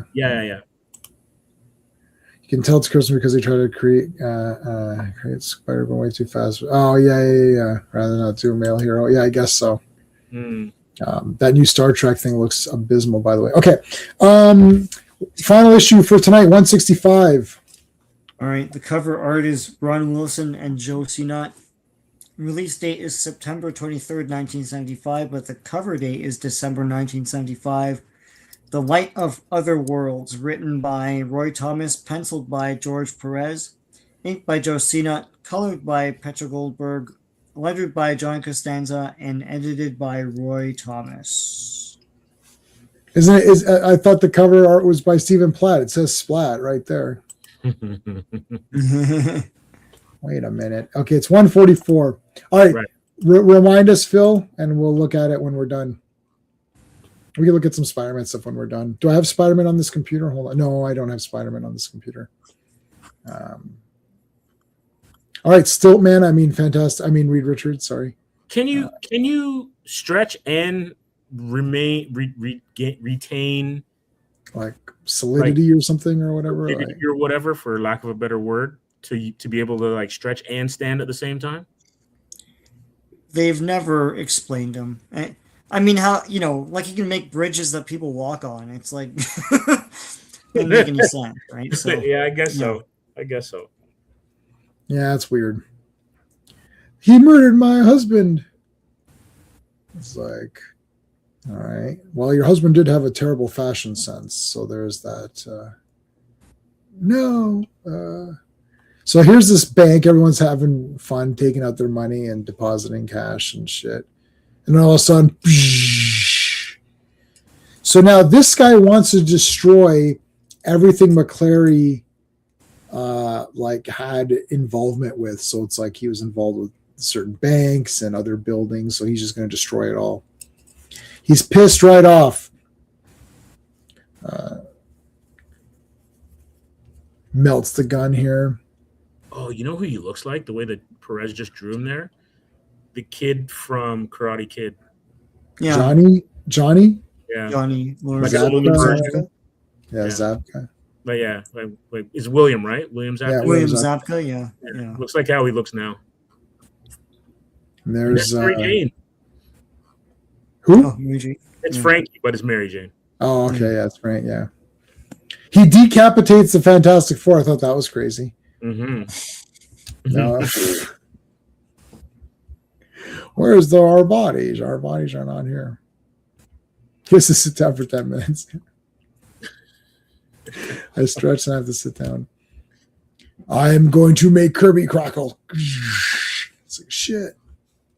That guy got nailed. Whoa. Oh. Whoa. So, like, what kind of body trail does this guy have? Oh, Yeah, I don't know. They imply that he is killing people, but they don't really come right out and say. They just showed a big one in the last issue, so Yeah. yeah. So he destroyed the bank here. I guess he didn't like the interest rates or whatever. Watch 4.5 on my mortgage. You guys are insane. And Reed's like, the interest rates are high. If I think about it, Reed, that's not what we're focusing on. It's like, okay, let me get back to the. So it's like, look at all this cool shit over here. It's like, yeah, I remember that. All right, was we've that got a to stop calendar? this guy. He's like, ooh. Reed's rocking some Batman detective work here, man. Yeah, Yeah. They're trying to figure out what's this guy's problem and stuff. So again, he killed this guy. What's his connection? Because there's usually a connection to the victims. There's not a lot of random crime in the way that, so it's like, yeah, it's got to be some connection or something. The Bronx, let's go. Dun, dun, dun, dun, dun, dun. Stu's hanging on for dear life. Oh! Slow down, Ben. Slow down. And they do the map thing like Indiana Jones, except it's just like two. It's just a centimeter. Dun, dun, dun, dun. Yeah. It's like, well, we're here. It's only like a hop, skip, and a jump away. Like, damn you, policeman! Why don't you go do something? These people are taking money out of their banks. It's like and the cop's like, well, I'm not gonna sit here and fight this Quasar character or this Crusader guy. Like, he literally destroys people and melts walls and shit. Well, you better get your shit together, or else I'm gonna cut your pay. It's like, yeah, okay. And then here he comes, and he throws the bank manager.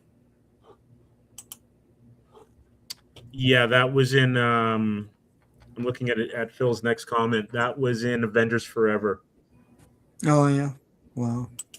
Forever. That's a great miniseries. Avengers Forever. All right, here comes the Fantastic Four. Listen up here, you Crusader.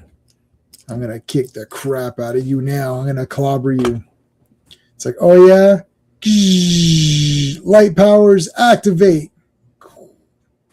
Now I'm escaping. No, you're not. Oh, Wait a hold on minute. second. Go back. Mm-hmm. I think they're wearing contact lenses Yeah. to Yeah. keep them from succumbing to his, Light quantum band. powers. Yeah. Yeah. You can't hurt with your light ass powers.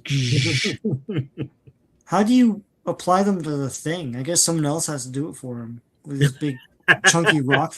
You can't just do this Yeah. and Yeah, it's true. Does he even have eyelids? He must. He must. Yeah. Yeah, I can't put contacts in. I'd be immediately like, oh, like. Yeah. I've been wearing glasses since grade 2, and that's just the way it's going to be. Everyone watching, please make sure you like the stream. Because let me see how many likes I have. I have 11. Okay, 11's pretty good. GT, our super friend, is here. Superman. He's using the Superman whatever they're called, emoji that I created for the Super Friends. It starts with an S. It's Superman, my favorite guy. Even though all my content seems to be mostly Marvel. My brand never matches my content. It's like I'm a big He-Man guy. Everything's He-Man. My exit thing, my logo's the punching, the cracking He-Man's thing. And it's like, oh, you're a He-Man channel. Not really. There's some He-Man content, not really. It's like there's a He-Man background sometimes. All right, here's the origin of Crusader. So what the hell was going on here? So Marvel Boy, they say Marvel Boy here because they do mention that. I wrote that down.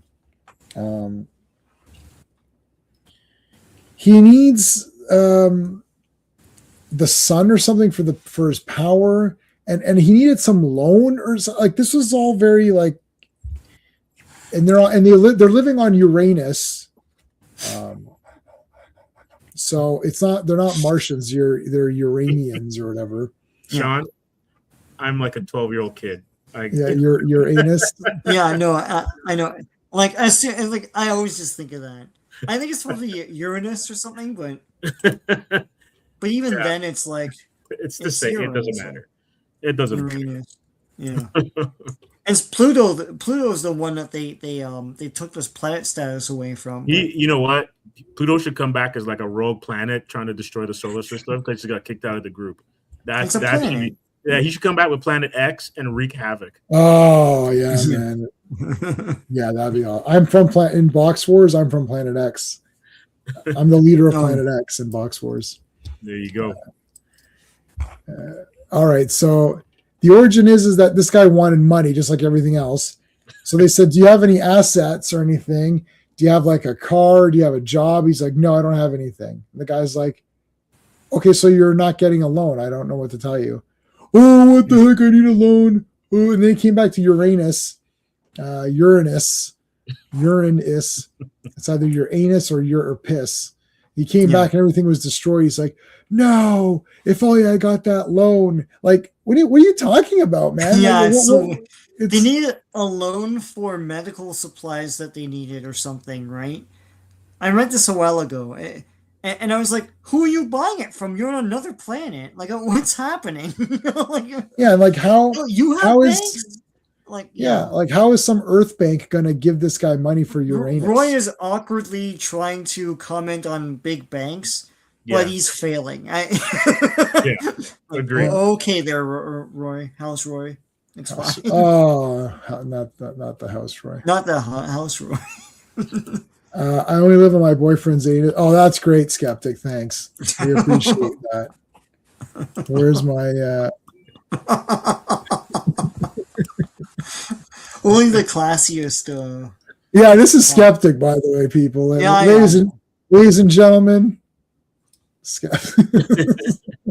So same, yes. Demoted, but still it's like getting relegated to like the out of the Premier Division if you're a soccer fan. So you don't play with the big boys anymore.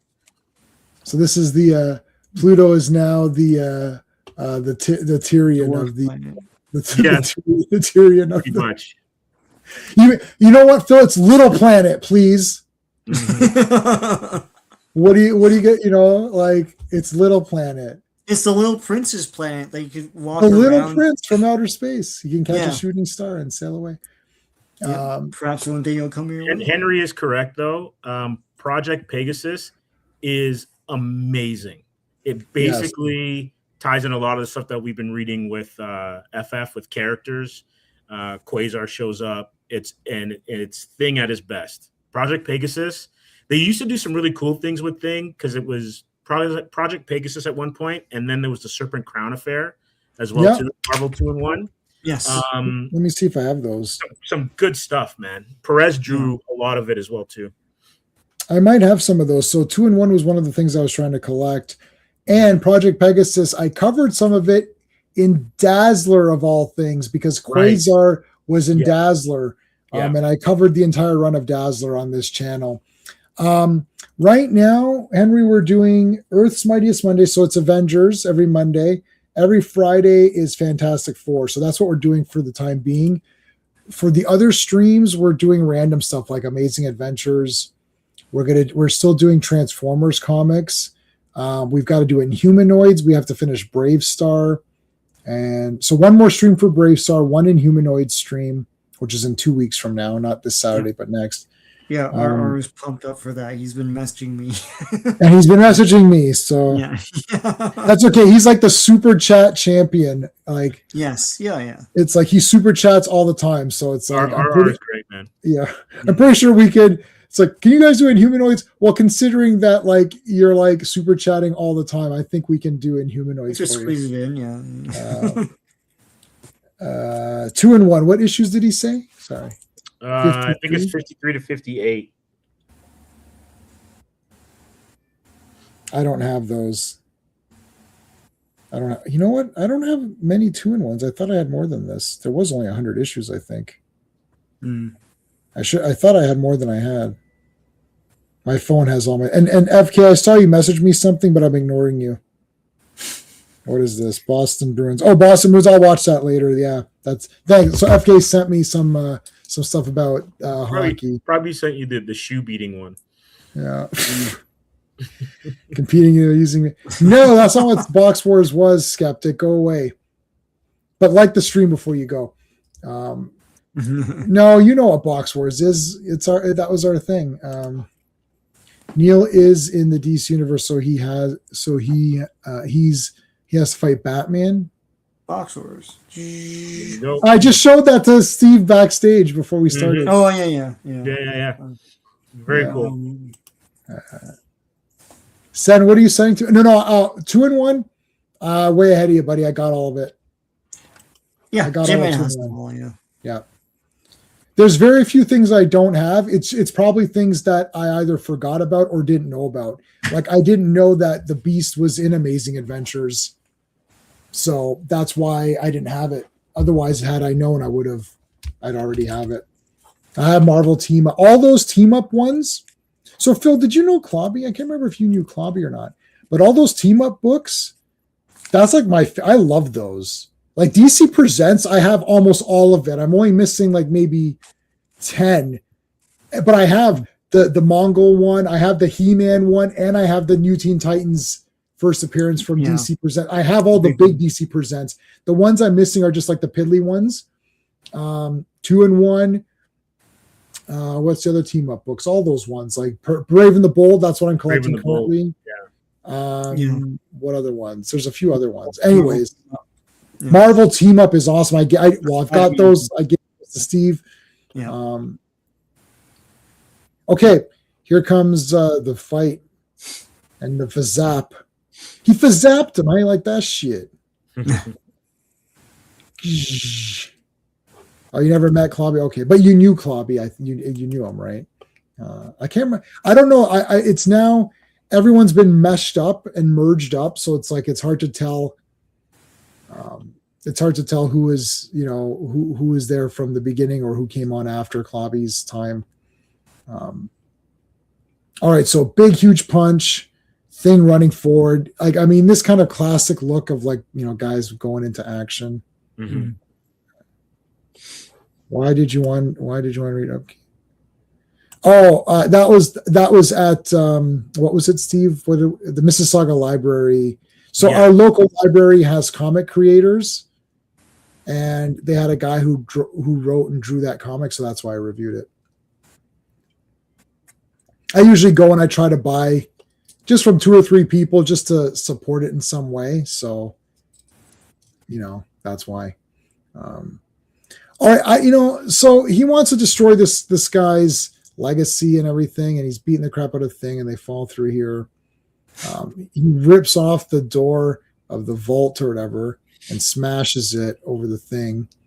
This guy's completely upset, not because Thing got hurt, but because he smashed his door. What a total douche.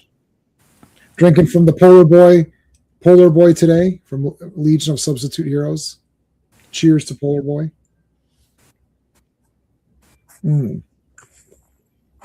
It's just water, don't worry. Oh my God, that was my favorite door. Bafok. What the Bafok? I love all the money and everything going everywhere. Yeah. Oh, friggin', what the hell's he going to do there? He tried to backhand him or something? Then he got punched for it. Yeah.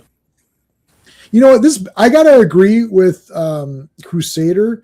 This bank had terrible service, so he just leaves. He's like, you know, I came in to take a withdrawal, and all of a sudden all these people are shooting me and beating the crap out of me. It is a bank robbery. You're right. 6, 8, 9, 10. There's 11 panels on this page. That's insane. Yeah, that's awesome. There's a lot going on. Seems better than Marvel X-Men. Every comic is better than current Marvel X-Men. And it's built like a pyramid too. There's like 2 on top, then there's 3, then there's like a bunch on the bottom. Yeah. Oh yeah. Kind of neat. But also too, when you think about it, like just go back to the top there for a second.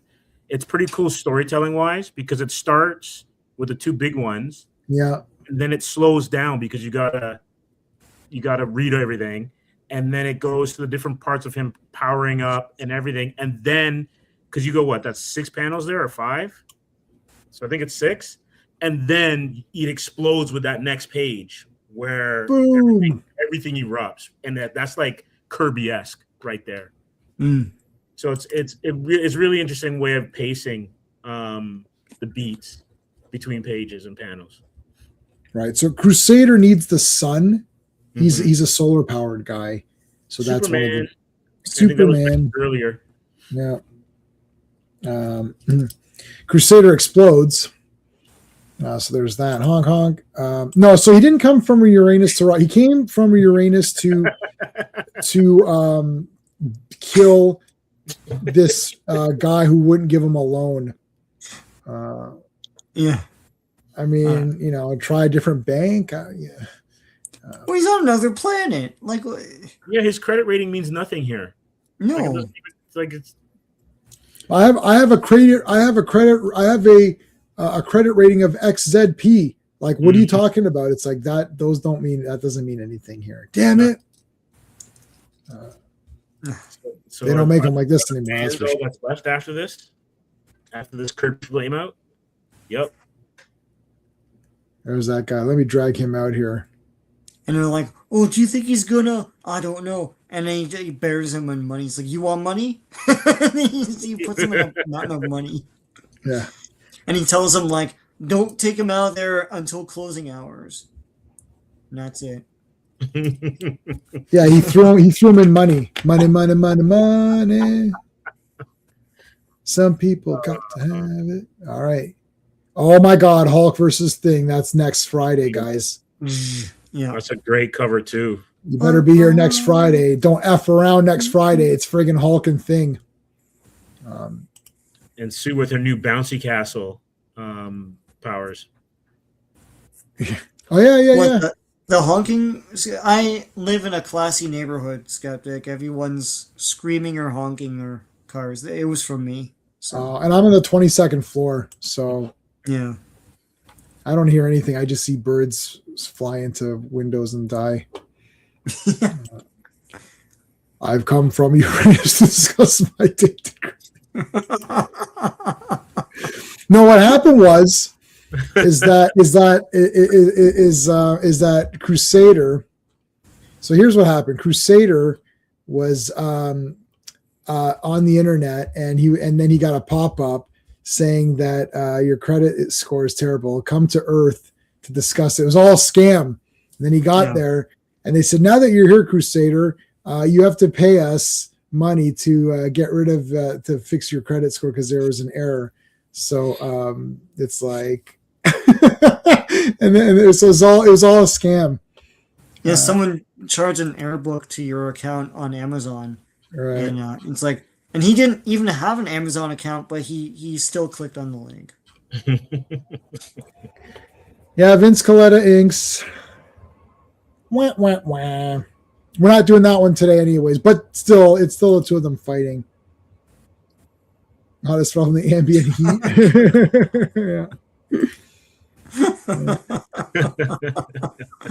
I heard there are some cougars on Earth that want to meet me. Yeah, that's right.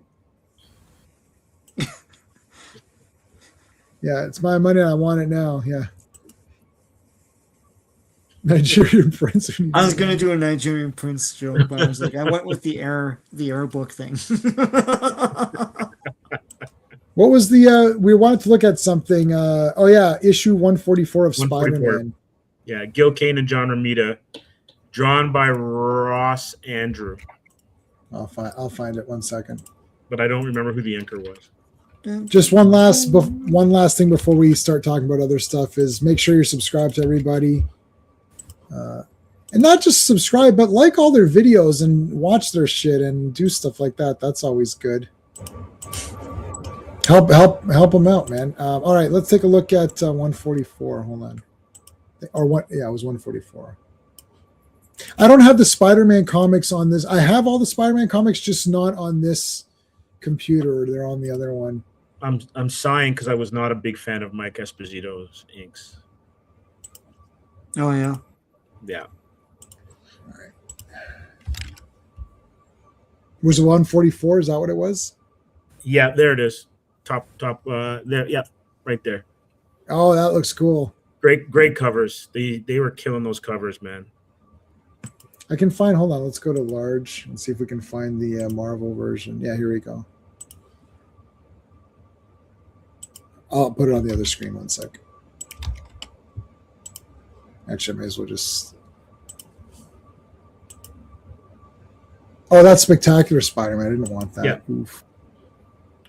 Actually, I'm going to add this to my favorites, though, in case if I ever go to it.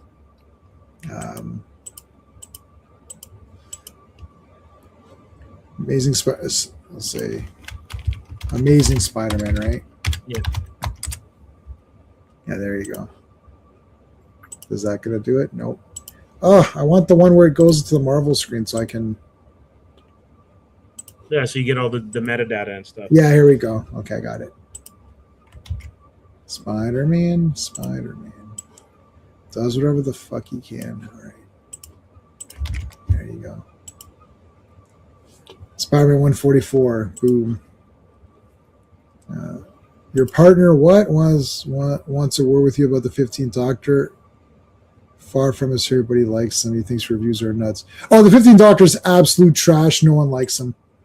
Even the 15th Doctor, even Ncuti Gatwa doesn't like him.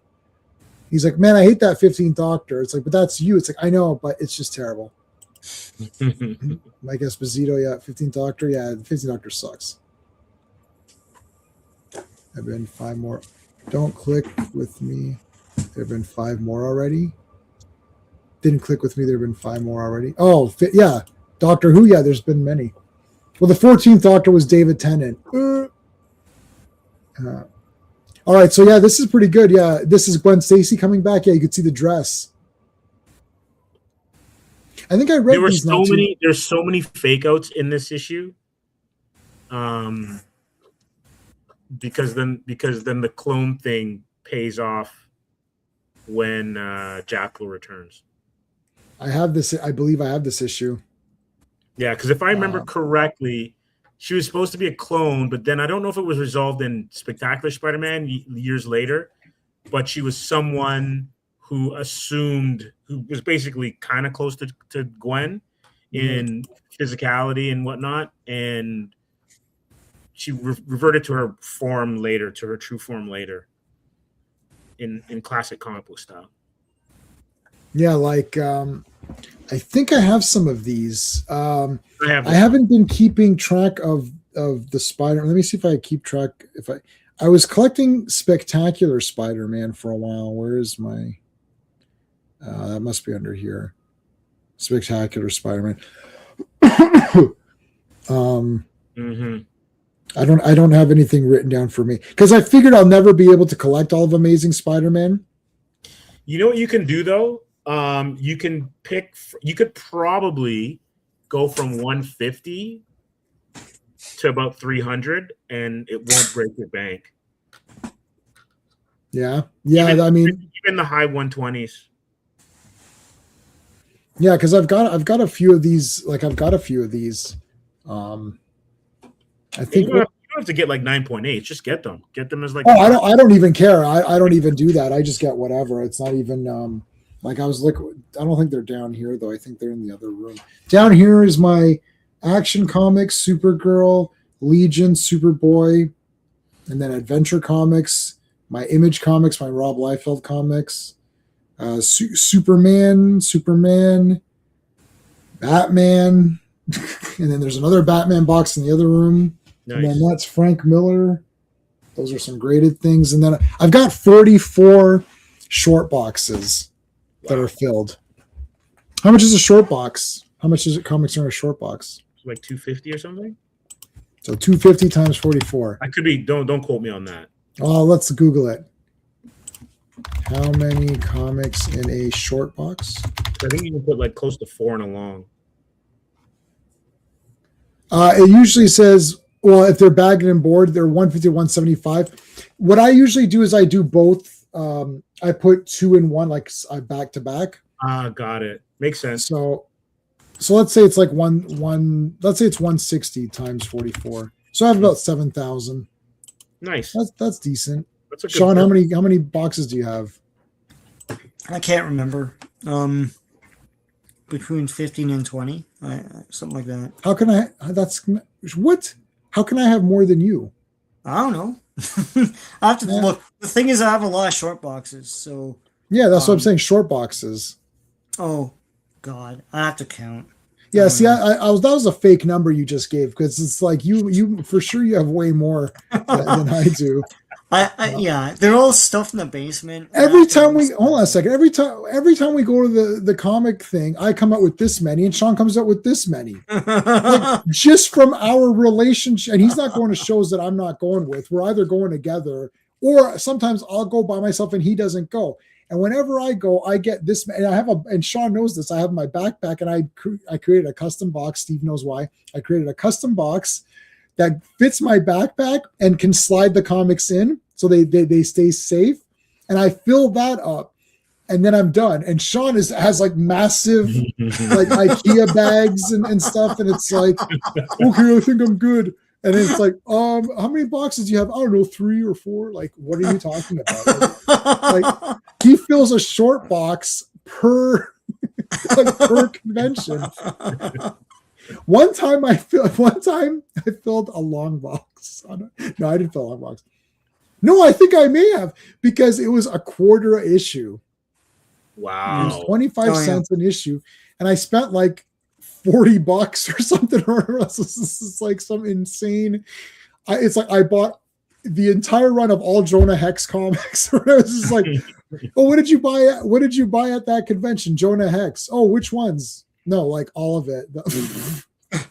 Like everything there was is like, oh, this is crazy. Those are the crazy, awesome comic things. It's like, oh, I bought Punisher War Journal. Oh, which issues? Like the whole thing, 1 to 80. It's like, oh, I was like, what? Really? No, I really did. Yeah, like all of the whole thing.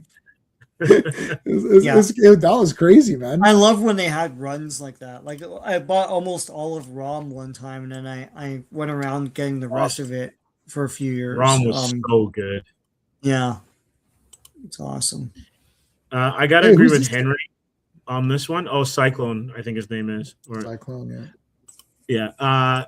Gil Kane. I'm gonna. Maybe this is a hot take. Maybe it's not. Gil Kane is the greatest cover artist in comic book history. Gil Kane. That's just my opinion. When you go back and you go, oh, he did that. Oh, he did that. Oh, he did that too. And they're all. Oh shit! Yeah, they're all pretty awesome. They're just bangers. I think Gil Kane's the best comic book artist of cover artist. That's of all time. Let's all time. Of all time. Let's share the screen and see some of his. I mean, super team up or whatever. Yeah, super villain team up. You know what one I always liked was this one. This is Gulliver of Mars. Oh, really? Yeah, Creatures on the Loose. Yeah, Gulliver of Mars. Yeah, which is Lieutenant Governor Gulliver Jones or something. I got the book. And then they did Thongor in this series. And we covered it.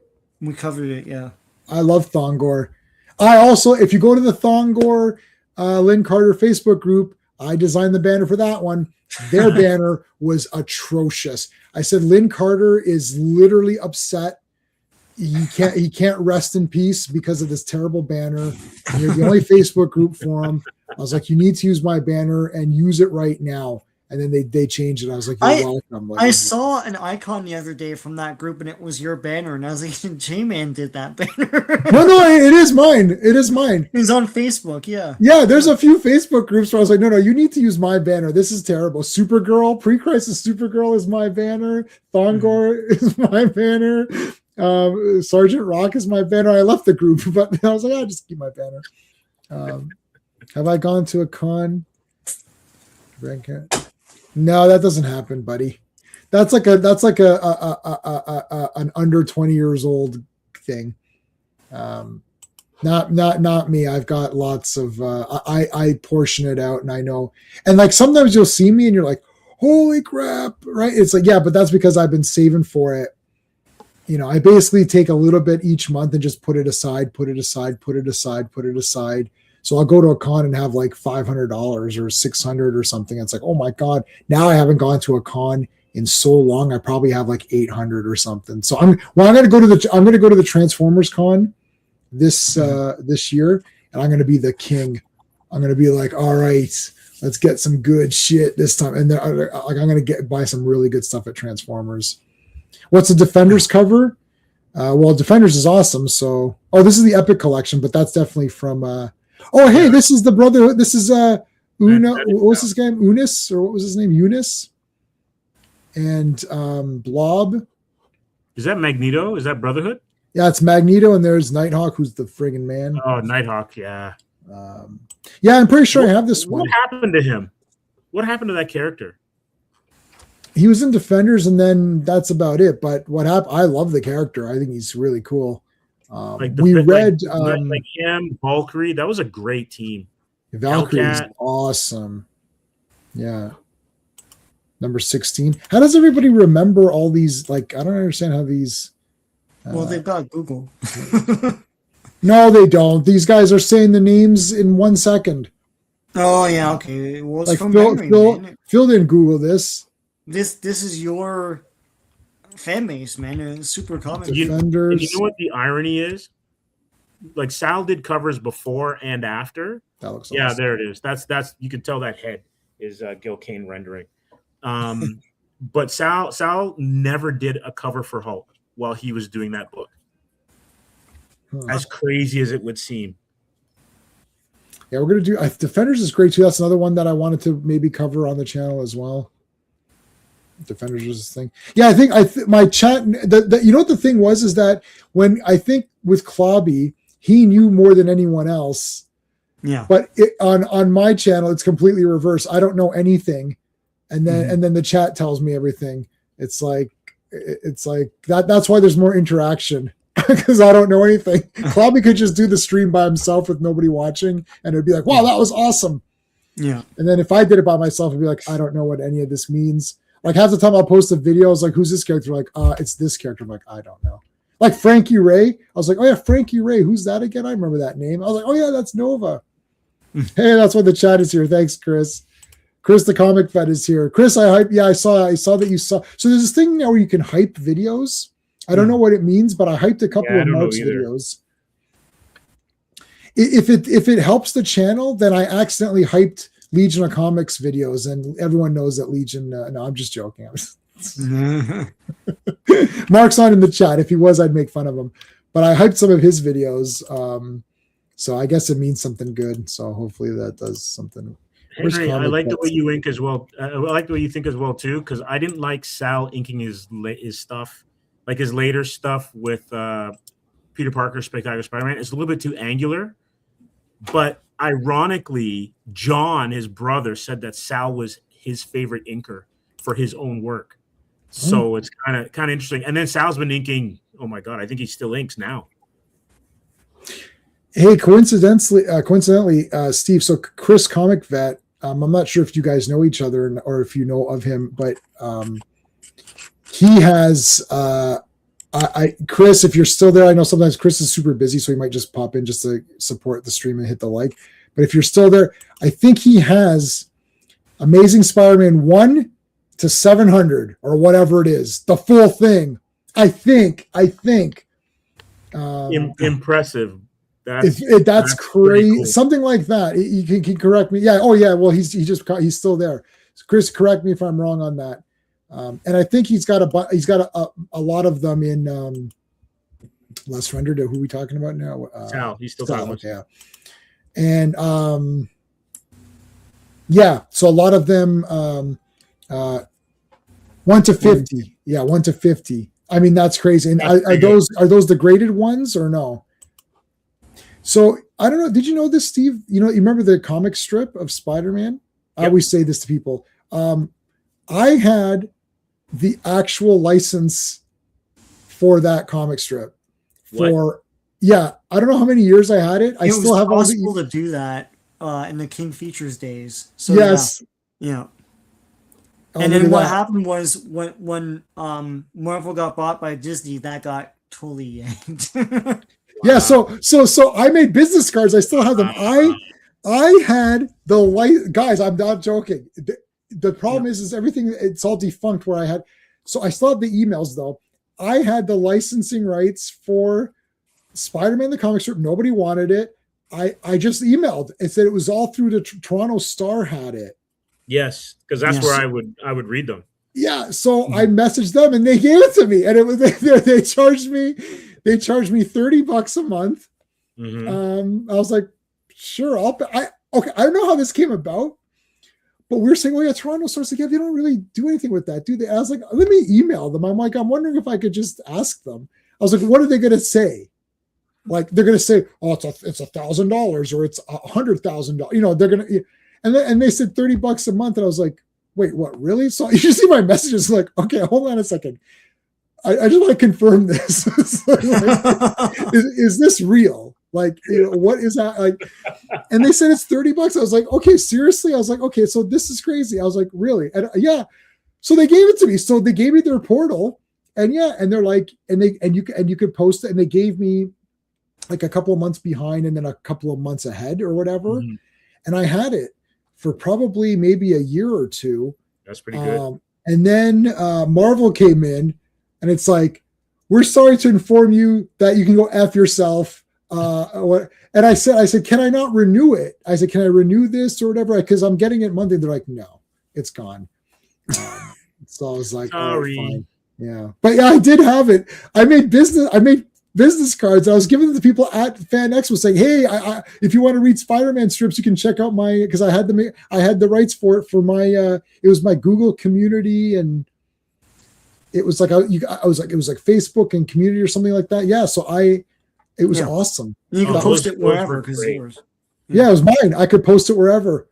And the beauty of it is John Romita drew a lot of them until Steve Liebert took over. But he drew a lot of them. He had like the ones that I freaked out over was when Dr. Doom took over the world, the United Nations. That was an amazing one. And then he fought this Cobra guy. So he that version of Spidey was a little bit more superpowered than the one on TV, but less superpowered than the one on in the comics. Yeah. And they just did a Kickstarter for those. But these ones are amazing, man. I have 1982 to 1986 of Toronto Star comics, like the actual comic strip sections. And I have a bunch of these in those.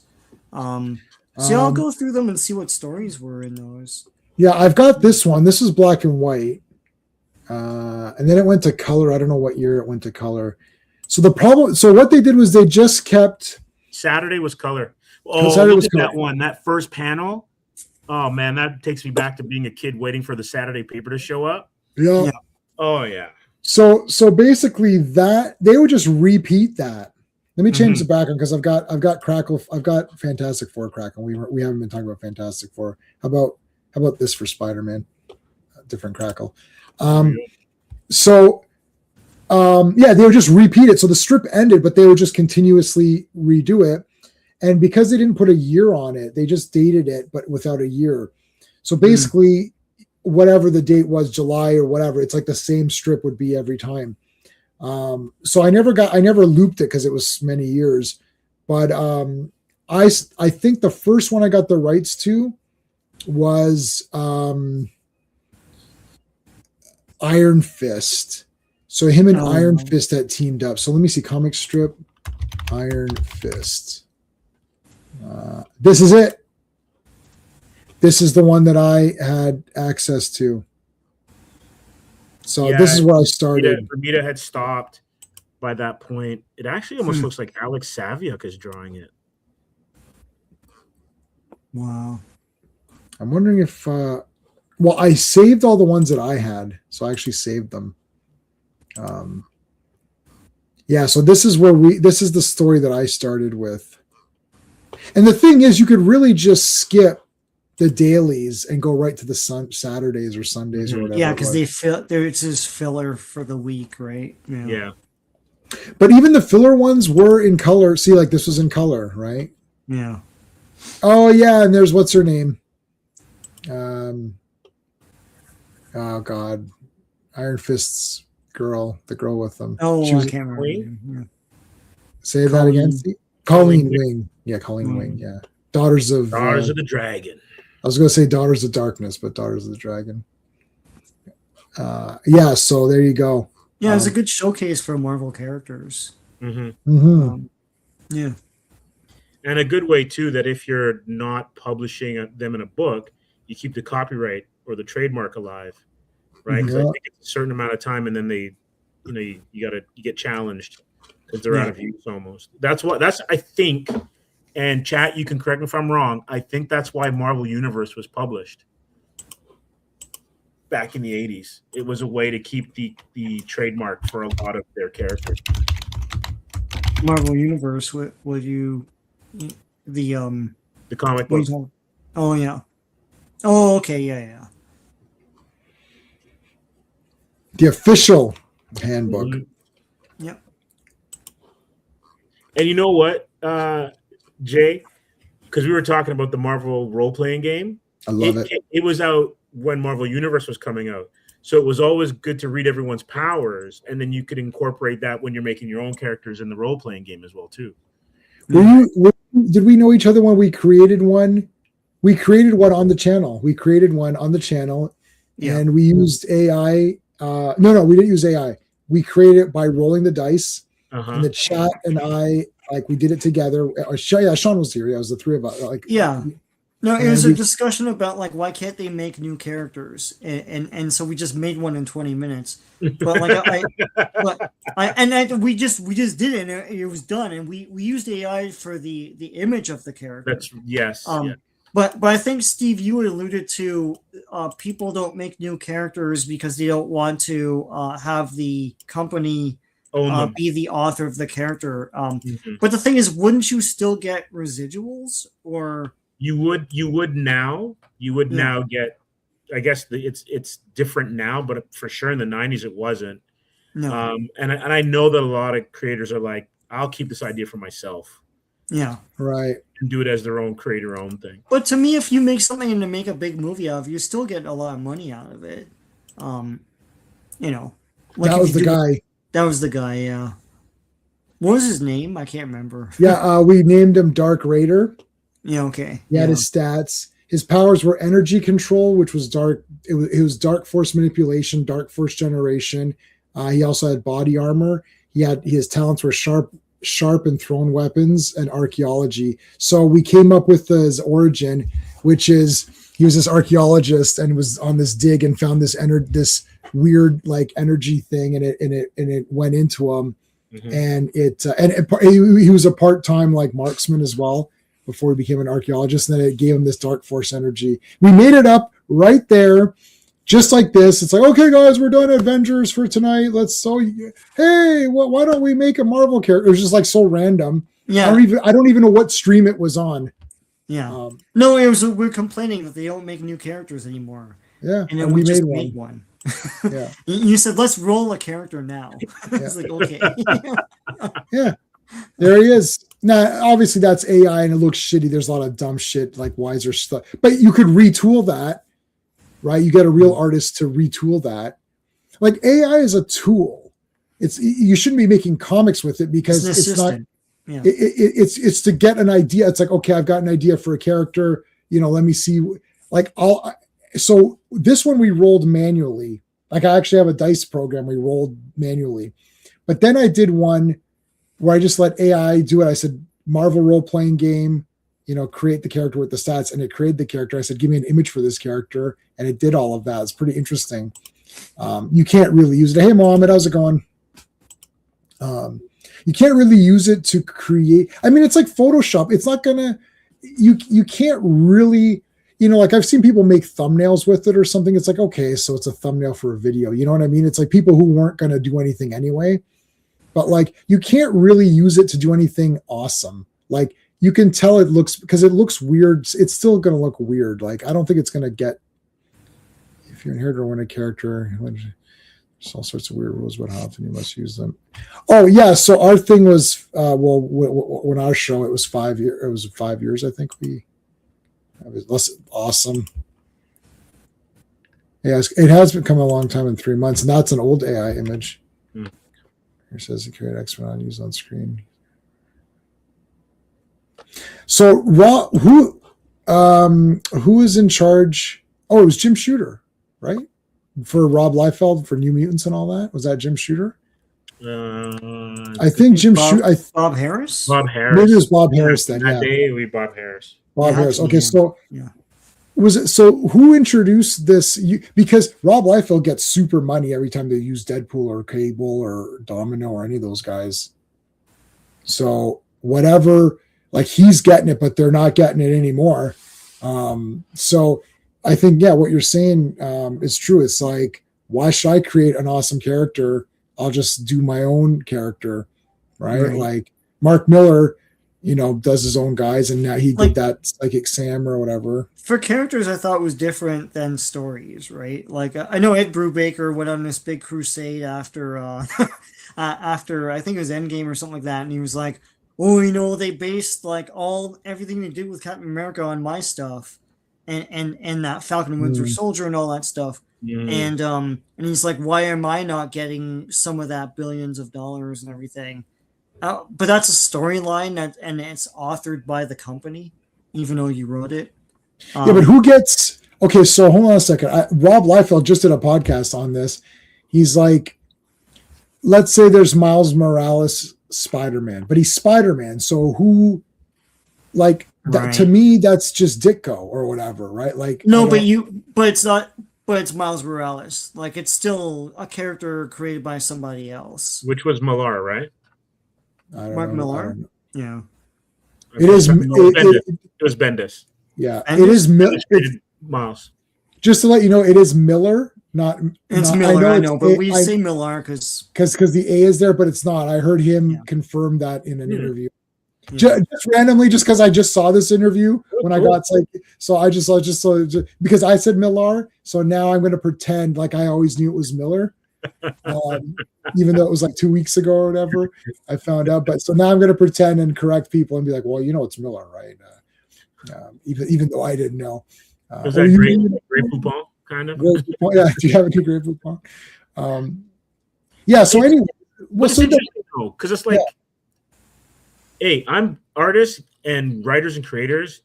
Get as many flowers and get your money. I'm all for that. Hold on a second. But where does it stop as a work for hire versus intellectual property? Hold on. Let me stop you right there. Why don't we do this on your thing as a topic? Absolutely. For sure. Because we're looking for a topic, right? Yep. Yeah. How about that? Creator rights and ownership. Where does it start? Where does Roy Thomas created Wolverine because he was taking a dump, in the bathroom when they came up with it, right, or whatever. It's like, okay, right? Like I created Superman because like in all seriousness, editors in chief never take credit for that. It's just an unspoken rule. But what Roy Thomas is saying is that as editor in chief, he's like, this issue will have a character from Canada that's an agent that fights with these guys, and to him he created Wolverine. But the thing is, then Len Wein and everyone is like, okay, his name's Wolverine. He's got the thing. He's got the things. You know, they created Wolverine. But to him as editor in chief, he's like, I created Wolverine because I said like make a Canadian agent man or something. But then John Romita Sr. should get credit as well too, because he designed the look like he did for Punisher. Right. It's like Jack Kirby did the cover for the first Iron Man appearance with that whole thing where he's building his costume. So didn't he create Iron Man? You know, like, and everyone's like, well, no, it's you know, I know, but like that's not how comics work, guys. Yeah, so that we can an interesting topic. That could be a good topic. I'll see if I can get someone who's in the industry to come join the live stream, because it'd be interesting to get their take. For sure. Yeah. I think we should do that on your channel then, and I'll that might be a good topic for. Is it next week or whenever we're meeting up on your thing? Remember when? You guys can remind me, because I. What did I write down? Oh, how about the 15th? What day is that? Is that Thursday? Thursday. Perfect. All right. Thursday the 15th. It's just like Friday the 13th, except it's not near close to that. Not as scary. It's not the same at all. But it's a date, and it has it's a date and a number. So it's a day and a number. So it's kind of like that. I train out TV nerd. It won't ever get the homage dead. The homage dead on. Is that what you're saying? Without the creators getting incentives and royalties, the companies are killing themselves. Yeah. So you know what, Henry? Are you subscribed to Comix? So we're gonna stream it together as we always do, but Steve will host it, so that'll be on his channel. Nope. There's a moment of creation after that. It's all just character development. So we'll script by Thomas and developed by Wayne Romita. Oh, interesting. That's an awesome point. But that's that could be hotly debated. That's a fantastic point, Phil. But that's interesting. This could be a hot one. This will be a good one, because Phil is like the hot takes master. And he'll throw a lot of stuff out there, and it's like, and I'm like, no, I don't agree with like anything you've said. but that'll be a very interesting conversation or whatever, because a lot of people have a lot of different takes. If you're a creator, the three of us are all creators of our own works. Sean has written many characters. I've written many characters and published some books. You have a comic book, and you've got other books as well. So we all are creators. So, now I'm a solo creator. No one helped me. I'm trying to think we'll discuss it in detail on your thing, but like, how does it work? Like if Sean and I collaborated, then Steven and I, the other Steven and I, have collaborated on stuff. We've written scripts together and things. So that would be, and it's not like I sat there and said, oh yeah, this page was all me, and I wrote, page 13 to 50 were Jay or whatever. Like, it wasn't like that. We come up with characters. Oh, maybe this should happen. Maybe that shouldn't happen. Oh, that's cool. That's cool. And then who came up with that? Now, that's only two people. But when you have a company, how does it work, right? So we'll see.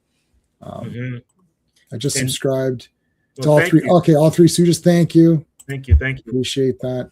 I'll leave this one as an example. We can get into it next week. A car, right? So if you come up with the idea for the car, but you don't work through the engineering or like the concept. I want something to move people, right? Does that mean you've invented the car, or is it the person that's like, oh, okay, well, this is how the engine works. You need the axle and da. So, like you said, like it's murky, and I think that's even the part where Stan and Jack have their detractors or their champions, because Stan goes, do this, and then Jack does it, right? Like Jack, the Marvel method is a whole debate. The thing, it's like on its face, the artist is telling the story, and Stan's thing was, if I'm writing words to it, I'm writing it. I know, but you didn't. It wasn't your idea that this scene follows this scene. This development happens in this scene. That was the artist. So anyway, it's a whole thing. We could talk about it. It's for sure. Like Phil has a great point. Without the idea, there would be no car. But execution on the idea creates the invention or creates the thing. So I could think, I thought of molecules, but I didn't discover them. Right? Like if you understand what I mean. Like if I don't come out and do it. Yeah, like I've got an idea for this new type of glasses which can do this. It's like, okay, there's my idea. Yeah, but are you an engineer? Can you design this? No. Okay, then what are you? You're just talking. We all have the idea for a flying car. Everybody says flying cars, but none of us have made it with my design. I'm just telling you right now. Yeah, the guy who makes the flying car is the inventor of the flying car. Yeah. So it's like Phil has some great points, but it's not that easy, because in a way, I'm just gonna go like big business, and we can end it with this. If I'm like the rich guy and go, I got an idea for this, right? Does that mean it's your idea, or is it the person that you then employ to work at all the kinks that show you made sure it works and it's viable? Because then basically, as long as you throw shit at the wall, you've invented everything. So Bobby is saying, what about a teleportation car? So if they ever make a teleportation car, it was Bobby's idea and it was his invention. He invented the. You invented it. You invented it today. 2 hours, 22 minutes into the stream, January 9th, 2026. Guys, write it down. If there's teleportation cars, Bobby. Yeah, this is tough. It's like, do you give engineers put credit, computers and cars credit for creating cars? But that's existing tech. No, they created the smart dashboard. So yeah, I would say they created the smart dashboard, which goes into a car, because everything, like, you could just say wiper. Even the windshield wiper. What was the movie with yeah. Right? Yeah, windshield wiper. That's a good yeah, it's like, well, I invented the windshield wiper, which goes on cars, which I did not invent, but I invented this portion of the car. Like the people that came up with paper didn't now create all novels. Yeah. Like without paper, there'd be no novels. It's like, okay, but they didn't write, we're only talking about it conceptually. Yeah, we're talking about conceptually, but the problem is legally, you make something in a company, it's the company's. Like, that's part of the issue, right? And that was the whole issue with Jack Kirby. There's a whole trial. All of the affidavits were published in, what's the name of that magazine? Not Wizard, their good one. Comic Collector or something like that. Comic Collectors. Yeah. And it was deemed that he, Marvel was the author. So that's the issue. Because technically any kid that makes a Big Mac owns that Big Mac. Yeah. Like if they go, we're gonna do it with pickles. Well, that's mine now, because I suggested the pickles thing. Right. It's like, it doesn't work that way. I think once you're working for a company, and it's work for hire, then you may have created it, you get the credit for it, but it's their character. Right. Yeah, I don't think you can debate that. Like, it's their character. But people, well, let's save this, because I can already see this is already getting.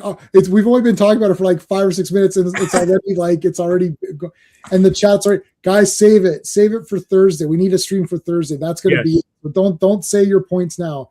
Yeah, save it for Thursday. Come on Thursday. Want to explode with their points? No.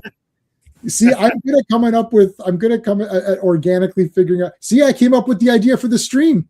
So therefore, I created I created the stream, even though Steve's hosting it on his channel. I basically created Steve's channel. There you go. It's like Backyardigans teamwork, right? What's going to work? It's like, yeah. If the Garbage Pail Kids could work together, so can we. Okay, that's it, guys. Thanks for watching. Right. Thanks to the panel. Thanks to everybody in chat. We'll see you tomorrow for tomorrow's Amazing Adventures Beast. Phil, you better be there because that's your comic that you gave me. So everybody else is optional. Phil is a man. You know when you send out those invites for those meeting sessions on Teams, yes. Phil is required, and then everyone else is like optional or whatever. All right, guys. Thanks, man. We'll see you tomorrow. Bye. Right. Go away. Bye. Hey, friends. You've just been listening to J-Man. And he is the smartest person who ever lived. So make sure you like and subscribe.